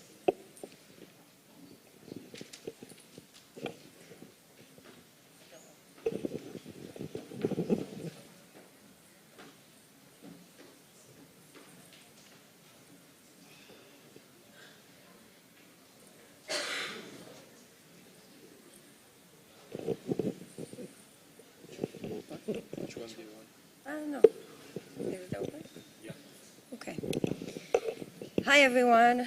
So you look a bit tired. Let's take a minute to stretch up. Wake yourself up. Give yourself some. Okay. Thank you for the cooperation. Most of you are not cooperating. Okay. So, my name is Dana. I manage the Cybersecurity Research Lab in IBM Trustir. A shout out to the people from my group who are here. I'm going to, yeah, they deserve it. So I'm going to present some of their research efforts as well in this presentation. And I'm going to talk about how actors are now targeting very specific targets, mainly CFOs and people from business organizations, people that are in charge of financial aspects of the organization. And for this session, we're going to focus on a specific threat named remote overlay malware. It's a pretty old one. It started in Brazil in 2014. Still very relevant. It's a special case of remote access Trojan. So the actor really has access to the legitimate device of the user. But not only that, in this threat, he also, she, they're also women that are actors. So he can also describe or present an overlay screen that is a fake screen on top of the legitimate session, asking for credentials using fake fields. And in this way, he can actually steal the money of this victim. We know it started in Brazil, but it is migrating globally, and we're going to talk about that soon. And it has hundreds of variants and operators around the world. Some of them organized and some of them are not. And it is causing a severe money loss around the world since it's now targeting a business aspect or business accounts. So, a bit of the migration timeline. We started in Brazil in 2014, but pretty quickly it started expanding and moving its way to other Latin America countries, Mexico, Chile, whatever. And just a few years later, it actually migrated to Europe. So mainly Latin-speaking countries, which are Spain and Portugal. But a few years later, or just 2 years later, we've noticed that it now contains infrastructure to target additional European countries, such as France, Italy, and Germany. We haven't still seen any evidence of compromised accounts there, but we look forward to it. And one important thing, USA. We believe that this is where this threat is heading because why not, right? And if we talk about the kill chain of this attack, let's unfold it a bit. So first of all, delivery, usually using malspam. The malspam brings a VB, a Visual Basic script. This script performs the installation. So it installs a legitimate binary file and also a malicious DLL file with it. And we're going to go into details soon. And then once the device is infected, the malware actually monitors the user actions. And what is the most important for this actor is that the user actually browses to a site that is under his target list. So for example, the user browses an online banking site that the malware is targeting, and using the browser window title, the malware can understand that it's being targeting one of these target lists. And then as soon as this happens, then the malware will present an overlay screen on top of the legitimate session, will steal the credentials of the user, will block the user from seeing the legitimate session, and will finally either cash out or perform an account takeover. So we talked about the malicious DLL. So there is a technique, a very old one, but still very relevant, which is the DLL hijacking. So in fact, when the VB script installs the legitimate binary, it installs another thing, which is a DLL file. And the DLL file is actually being replaced by the actor to a malicious one. But the original name of the legitimate file is still kept. And why is that? Because this way, the legitimate binary can know how to load it, can know that it needs to load it, and in a sense, as soon as the legitimate binary, which is usually taken from legitimate software, in this case, Zoom, probably heard of it in the last 2 years, then it actually loads the malicious DLL file, and this way the malware starts operating. So here they are, the legitimate binary file and the malicious DLL. And who is the original one? Who is the malicious one? A Marvel reference is always good. And let's talk about a short demo. Actually, our researchers in the amazing lab that we have actually reconstructed the attack. And what you're seeing to the right, I hope it's running. Is it running? Yeah. To the right, you can actually see the victim's device, and you can see a legitimate binary file and a malicious DLL file. And to the left, you can see the CNC server of the actor. This is not the original one. It was reconstructed in our lab using Python, following a great reverse engineering work of our researchers. So as soon as the victim browses to a site that is under the target list of this malware, the actor actually receives this information to his server, and then he can actually get access to the legitimate device. So he is able to see the entire legitimate session, and he's able to perform any action that he wants. And in this case, in the overlay case, the user will start to enter the credentials. And as soon as that happens, the malware will actually, or the actor, using different commands, will present an overlay screen on top of the legitimate session. During this part, the victim, in fact, does not know that this is a fake screen. He does not know this one is the fake screen. He does not know that behind the scene, a person actually has access to his legitimate account. And this screen, this window, is actually the legitimate user's window. But as you can see, the actor sees different things than the victim. So the victim is waiting. He has like a loading bar in this window, and everything looks great. It looks legitimate. He can't suspect anything. But the actor is already taking control over the session, using the credentials that were just stolen, and can actually replace the screens that the victim is seeing. And by doing that, he can get any other multiple factor authentication codes that he wants or that he needs or that is being asked by the legitimate site. And the victim does not suspect anything, because why should he? He's performing the legitimate session for all he knows. And while he's seeing that screen, he can't even close it. He can't reach the legitimate session. So he's completely blocked out.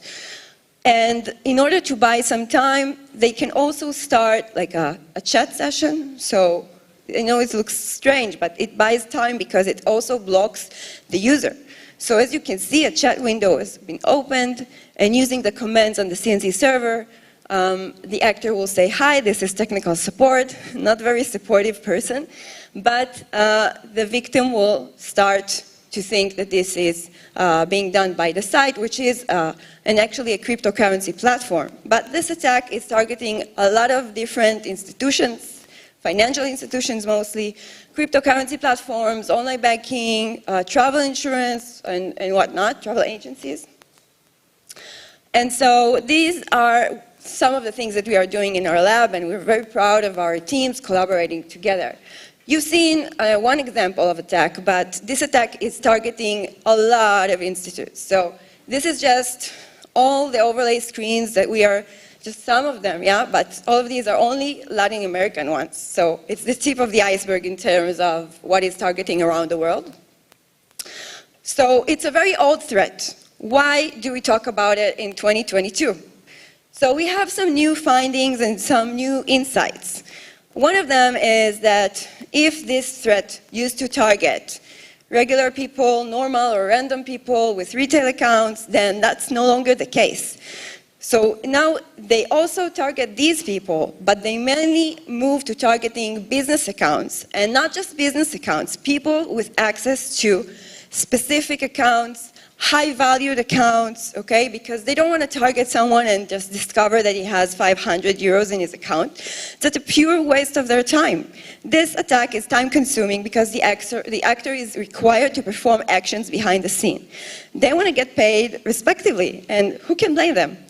So this is one thing. The other thing is that from unorganized groups, unorganized people targeting these users, they moved to organized groups, I'm sorry.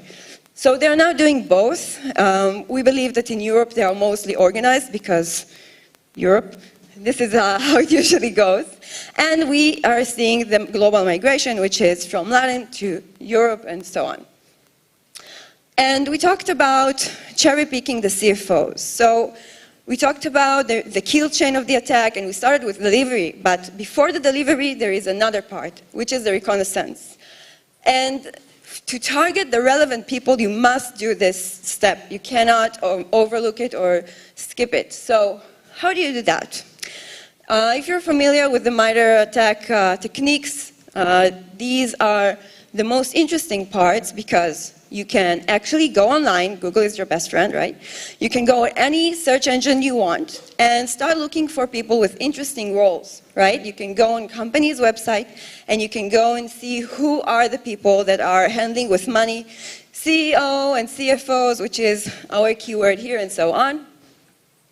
And you need to understand, the actor needs to understand what are their roles, responsibilities, to understand if they have access to anything that is actually valuable.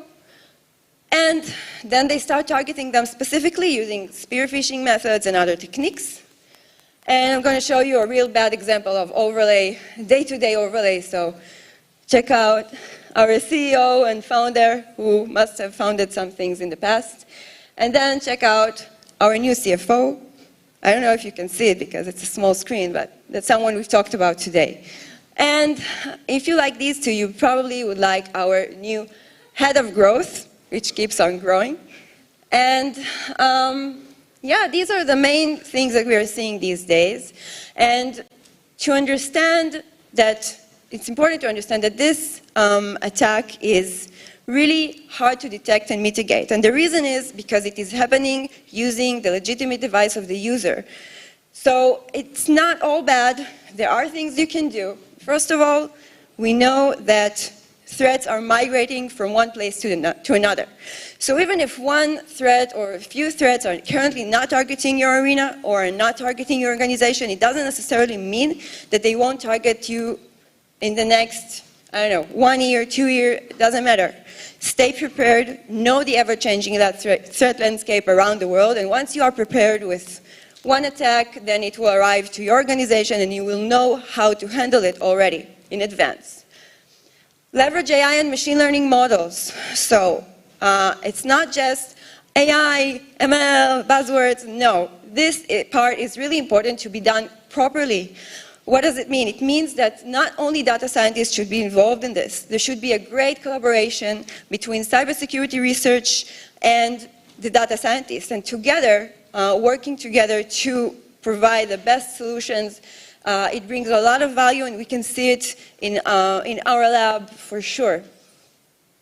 Look for blind spots in your processes. You must have some, okay? So invest the resources and the money to consult with the relevant people and organizations.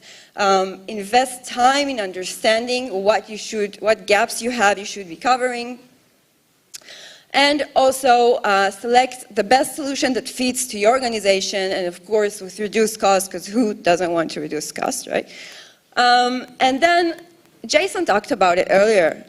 Educate your customers and employees. That is so important. And I love that the fact that he brought not only this sentence, but he actually explained how to do it. And it's really important takeaway because this is something that can be changed, it can be improved, and we should work on it constantly to avoid or decrease the risk.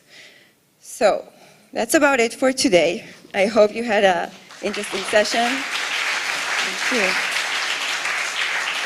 And enjoy the rest of the conference. Thank you for your time. Thank you so much. Thank you, Hadar. Thank you, Erden. Thank you, Dana. Well, for the final talk of the day, we're doing the interactive channel, which is secretly what we're here for.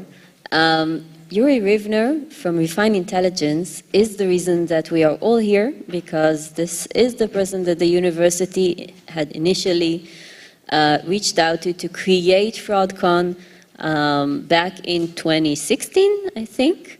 And, and you brought a while ago. A long time ago. Yeah. You haven't aged though. I don't know what Dorian Gray stuff is going on over there. Thanks to Yuri. Thank you for bringing me on the team all that time ago. And bravo for taking on the last talk of the day. All right. So many people, and the last time that we actually had a face-to-face FraudCon was 2019. There was a year, 2019. You probably remember that year, but that was a very, very long time ago. This year we actually decided to do two events.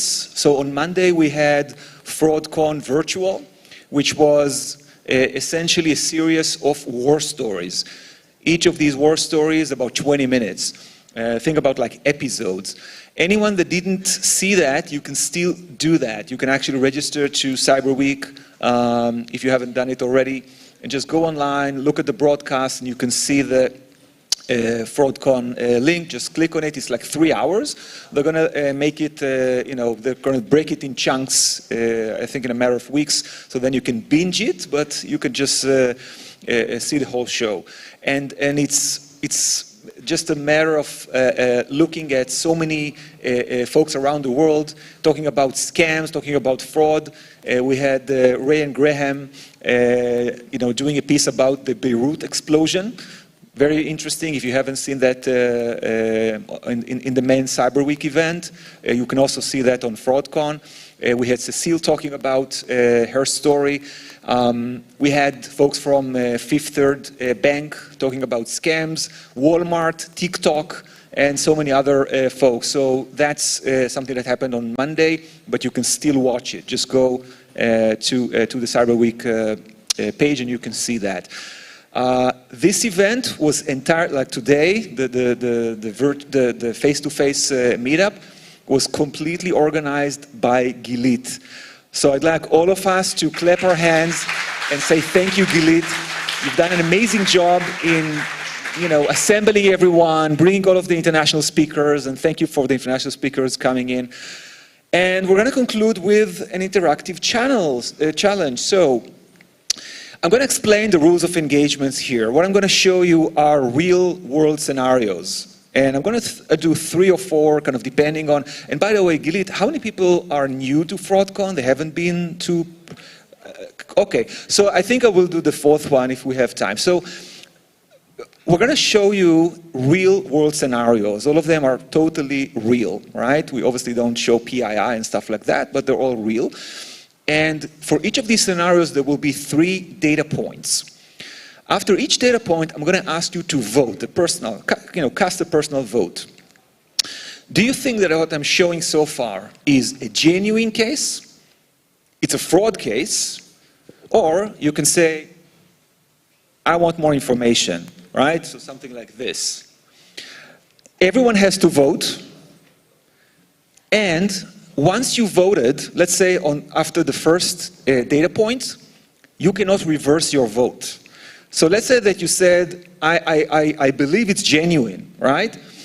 Then the next data point, you cannot say, oh, actually now I think it's fraud, because you already committed. And I have perfect memory and total recall. So I will know if you're cheating. All right, so with this, let's actually start. The marketing team is finally doing something. So you are investigating a sudden increase in online applications for deposit accounts. You are an Ohio-based retail bank. Is the marketing team finally doing something? Let's actually look at that. So you need to decide between genuine or fraud. Look at the numbers. They're pretty impressive. So you can see that over a short period of time, there's a very big increase of new accounts new applications, from around 300, 500, which is the norm, to around 10,000 daily applications in April 2021. Obviously, the business has a very aggressive goal, right, to increase the new account growth this year. So it goes without saying that that's perfectly what the business wants. And now I'm going to ask you to vote. Remember, you have three options. You can say, hey, look, this is definitely bad. You can say, hey, we actually think it's good. Or you can say, I want more information. Each of you needs to vote, right? If you don't vote, basically it means that you think you want more information. That's what it means. And remember, again, this is the first data point. We will have additional data points. All right, anyone wants to cast a vote right now? Let's see. Okay, so most of you want more information. Someone here says, okay, you say it's actually bad, okay? Anyone thinks it's good? You say it's bad as well. Anyone actually thinks it's definitely good? No one says it's definitely good. All right, let's move on. Okay, so let's look at the IP geolocation data. So there's a very large proportion of the new accounts coming from Pennsylvania. The bank has no branch locations in Pennsylvania. The applicants are passing ID verification checks. So whoever is doing this, they're passing all of the KYC, all of the ID verification and things like that. So obviously you need to think now, what am I seeing here? So is it now that you have seen that second data point, and if you haven't committed yet to good, right, let's actually see who now thinks it's fraud. Okay? So several people think it's fraud. Who thinks that they want more information? So some of you guys said you want more information. All right. You don't trust me, I think. You probably think there's like a twist at the end. All right. And who actually thinks, oh, it's actually good? No one thinks it's good? All right. Last data point. Let's look at behavioral analysis. So 94% of the new accounts from Pennsylvania have pasted their name, their address, and their social security number. In more than half, the user opens browser developer tools during the application process. You know what developer tools are, right? I don't have to explain. All right, so based on this, okay, but I don't see the audience, so can we, did I do this, by the way, or? Oh. I don't know who's doing that, but we can take care of that. Sorry, it's going to light all the way up. Or it should. Yeah? Okay. All right, so, good or bad? Okay, okay, now we have a consensus. Guys, you're absolutely right. This was an attack. It wasn't the marketing team. So, the spike in a new account application from Pennsylvania basically coincided with a very big spike that the state of Pennsylvania saw in COVID-related unemployment benefit applications. And if you think about it, COVID is this situation where the government wants to pay citizens very, very quickly. It's a crisis. They do all sorts of checks and ID and, KYC, IDMV and things like that, but you also want to move money fast to your citizens. So obviously a lot of this was fraud, but if you think about it, okay, that was someone going to the state of Pennsylvania unemployment agency, filing a fraudulent claim. They don't want to move the money to their own bank account, obviously, so they want to have a bank account that was opened for that specific purpose, essentially create a mule bank account. And that's the reason that we saw this sort of activity. By the way, around 90% of mule activity is now new accounts versus recruiting an existing account holder, let's say in the US, in order to do something like this, right? Or traditional types of fraud. Years ago, it was very difficult for criminals to open new accounts in the US. But nowadays, it's very easy to open an account on behalf of someone else. Passing those know your customer checks is very easy. All of the data is already in the dark web, etc. So we saw that, and now let's move to another part of the world, which is Australia. You are the fraud team for an Australian retail bank, and you're investigating recent login activity for a student account. Now, the account is not new. it had no activity in the last few months. The user started logging in again in the last 5 days. You need to decide between genuine or some sort of foul play here. And here are the data points. Risky IP geolocation. All right, the user logged in several times in the last 5 days. The first login is from Malaysia. All right, and the other logins are from Australian proxies. And one more thing is the device time zone is not equal to the IP time zone. You can look at the IP geolocation and understand that something about the time zone doesn't match. All right, fraud, genuine, or more data? Okay, a lot of you now say fraud. You will not be able to change your decisions later on. Okay, I want to be perfectly clear on that.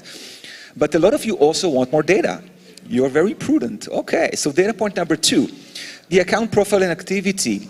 Okay, the login credentials are pasted. In each login, the user is quickly checking account balance and logging out. The interesting thing, no online payment activity. Okay, so this is what is actually being done inside the user account. Armed with the additional data points, do you want to commit to fraud or say, hey, actually it might be genuine, or you still want the third data point and you want more data? All right. Okay. Most of us, by the way, naturally want more information. Anyone who is a practitioner knows that you want a lot of information, but sometimes it's hard to get, and sometimes you have to invest, and sometimes it slows down the process. So there is this sort of trade-off, right? Some of you already committed in the early data points, so now let's look at the third data point. Okay, device features. This Android device, okay, the access was from an Android device, 47 different banking apps installed all over the world. There are also things like, payment apps, fake GPS, VPN Tor, and NFC readers. Okay, final decision, guys. Okay, I think this was an easy one. All right. Let's move to number 3. Well, by the way, the story here, it's a real student account, but they moved out of the state. They don't need the account anymore. They sold it as a mule account to someone else, right? And that person obviously was doing a lot of other stuff, so that was obviously bad. Zelle, right? Zelle is P2P in the US. So in the US, Venmo, which is a PayPal company or initiative, started a few years back moving money instantly, from one person to the other. The banks then said, hey, we're the banks, right? Want to be bigger than that, and established this scheme called Zelle to do P2P, real-time money transfer. You can move money to an email account or a phone number. I think every country by now has a similar sort of initiative, but this is very big in the US. It's the first time that the US moved to fast payment, like the money moves instantly from one bank account to the other. Obviously, it also generated a lot of interest from the fraud community. So we're going to see a Zelle enrollment, and I'm going to show you a few data points and ask you what do you think, is it a good or bad Zelle enrollment? Okay, so the user normally comes from a certain iOS device. When they actually do this Zelle enrollment, they connect from a new iOS device using a new browser version, okay, as they enroll to this program called Zelle. So it's a completely new device. The other thing is that the session is abnormally long for the user.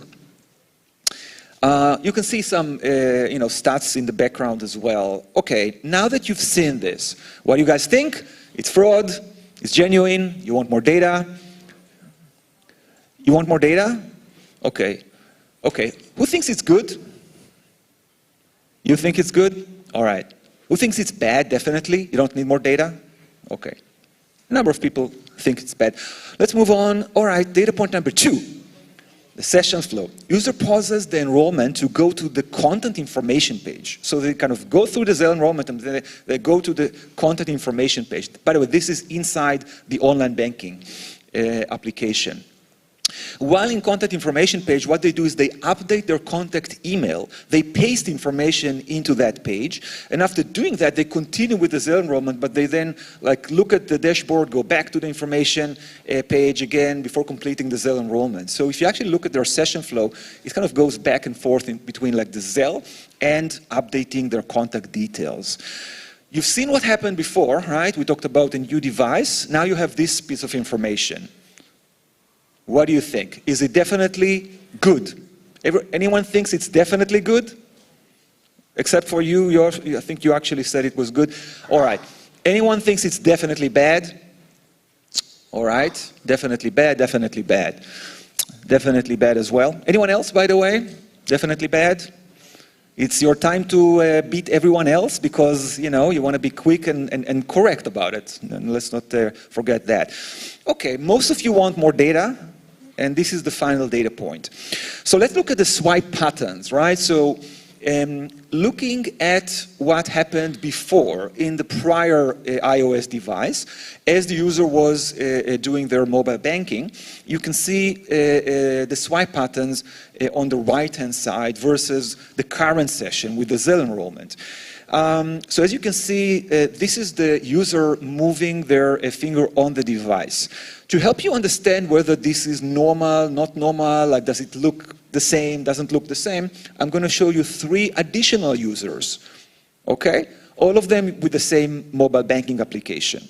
So look at the screen, and you see 3 different people doing, the Zelle process, and then you see user A, prior history, historic session, the current session, and now after you've seen all of that, you can make now a final decision.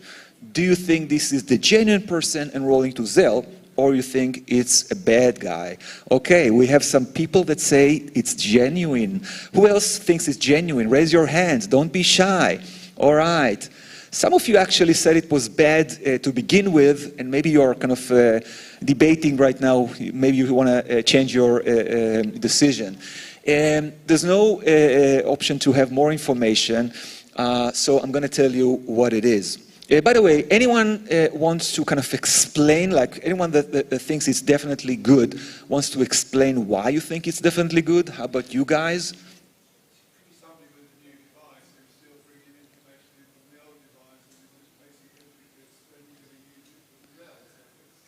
Yeah, and in terms of this, swipe patterns, what does that tell you? It's okay. Any other, thoughts around the swipe patterns? Yeah.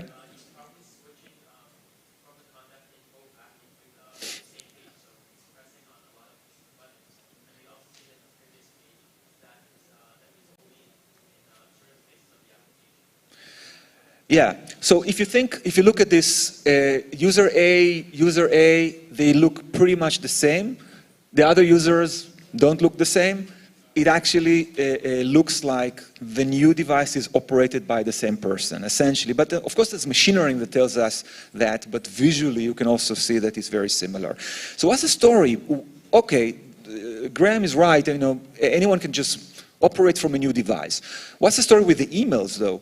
So in Zelle, what you do is you link your Zelle account to an email. Like in Israel, we have Bit and Paybox, etc., and you're linking it to a phone number. So in the US, you can also link it to an email address. What happens if the user goes to the bank online banking website and says, yeah, but this is like a very old email. I have a new email address that I'm going to use for Zelle. But I don't want to have like a discrepancy between that email and what the bank normally uses. So while we're doing the Zelle enrollment, let's actually update the email address that I have with the bank. This is very, very normal, and you see it many, many times. People go through the Zelle process, give the email, then saying, hey, but my bank email is not like, the email that I have on record is not the same. Let's actually go to my bank contact information and change it before I proceed with the Zelle one, right? Actually a pretty normal sort of flow. So the bottom line, this was a good user. Okay, final example for today, an unusual payment. So you're the fraud team for a retail bank based in the UK. And one of the users is moving a lot of money from their checking accounts to a new beneficiary. and this triggers some sort of review from your perspective. Let's start with data point number 1. Okay, so high value payment made to a new payee, right? Value is much higher than the average for the user. The session duration is also longer than average compared to the regular online payment sessions from this user. But the login is actually from a previously used device and IP. So the current login is from Glasgow, and the user typically logs in from various locations in the UK, but also from Glasgow. You're going to see it in the map. That they had like 52 connections before from Glasgow, so that's one data point that you can look at. So I don't know what you think about the information that is provided now on the screen, but anyone that now can commit after this data point that it's definitely a good user, raise your hand. Okay. Chickens. Anyone that thinks it's definitely bad? You think it's bad. All right. There's one brave soul. Okay, let's continue. Behavioral biometric assessment. Let's actually look at behavioral biometrics. This technology that tracks the way you hold the device, tap on it, swipe and scroll, and moves between the field, and the way you move the mouse and things like that. Now, this can help us understand whether we see a bot activity or remote access activity, these sort of things. There's nothing here. There's no remote access, there's no malware, there's no bot activity detected in this session using this technique. Interaction preferences are in line with the user history. Let's actually look at that. So the user always uses tabs to move between the fields and enter to submit the form. They always use the mouse wheel for scrolling up and down. And behavioral biometrics account takeover scores are low. So you have a system that looks at behavioral biometrics. It looks at an account takeover possibility, and their assessment is probably no account takeover seen here. I want to highlight one thing, which is the user always tabs, and the user always uses the mouse wheel for scrolling up and down. This is what you also see in this session, okay? Which is a high amount payment to a new beneficiary. Okay, so now that you have additional information, okay, that's data point number 2. We still have data point number 3. Anyone now thinks it's a good user, please raise your hands. A good user, okay, a good user. Good user, good user, good user. Anyone else? Good user. Anyone thinks it's definitely bad based on this? And you haven't voted before? Yes? All right. Okay. The rest, you want more information. So I'm going to give you the additional information. And this is data point number 3, the final data point. So let's look at micro-behavioral analysis. So the mouse wheel is excessively scrolled back and forth during the payment. Let's actually think about it. When you use the mouse wheel to scroll up and down, you typically have a purpose. You want to move the mouse, the cursor, right?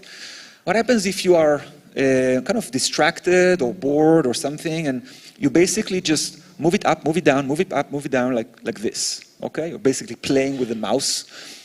And you do it for 400 seconds out of the entire session.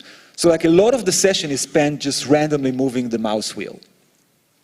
This is one thing that you're going to see here. The other thing is key press time. It's much slower than the norm, indicating a high degree of hesitation. Both features often correlate with being guided throughout the session. So look at the time it takes you to release your finger and things like that. It's far off the norm for that specific individual. Now that you have all of these data points, final decision, good, bad, all right, that's bad. Hey, you have to choose, Ray. You don't want to choose. Okay, all right. Most of you decided this was bad, and let me actually tell you that you were correct. Some of you actually said it was good based on the prior data points. This is what happens when you commit, without looking at all of the data points. The point is, in the UK, the number one problem is no longer fraud, it's actually scams. The difference between a fraud and a scam, in fraud, the attacker goes to your bank account and moves money. So it's unauthorized. In scam, the attacker convinces you to go to your account and move money. this is authorized. It's known as authorized push payments. And there are many, many types of authorized push payment fraud. But this one was a classic impersonation fraud. The user is a victim of authorized push payment. The fraudster calls the victim, claiming to be the representative of the bank. There's some sort of problem. You have to move your money fast to a new bank account that was established. And the victim came from a trusted device, no remote access, no bot, nothing. It's actually not a criminal. It's the real user. This is why the behavioral biometrics said, hey, no account takeover. However, what helps actually determining that this was bad was this micro-behavior analysis. Hesitation, duress, being guided, being bored and distracted. These are all micro-behaviors that tell us something about this doesn't feel right, okay, about this specific session. Fighting scams is more tricky. If you actually ask a scam victim, hey, did you do this transaction? They're going to say yes. But you don't have the problem with fraud. In fraud, if you ask someone, hey, did you do this transaction? They're going to say no, if it was fraud. So scams are always more difficult to investigate, to detect, etc. And unfortunately, that's where let's say, at least the banking fraud world is moving into. Less fraud, traditional fraud, more scams, and tricking the user to actually move the money voluntarily from their own bank account. So that's what the industry is experiencing. I think this was an exercise in you always want more data. You also want to be quick in your decisions and don't overspend on your data sources, etc. So it shows you this sort of trade-off of, on one hand, getting more information. At the same time, you want to manage your data sources as well.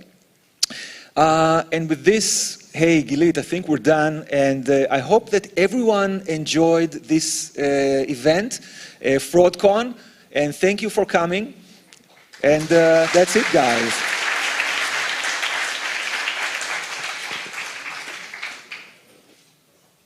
Yes, we're done. Thank you so much. I will say that in September, October, we plan to relaunch the Fraud Fighters Meetup. So if you're not on this page, you should probably join the community if you plan on staying in this business. And thank you again so much, all speakers, especially international. Thank you for traveling.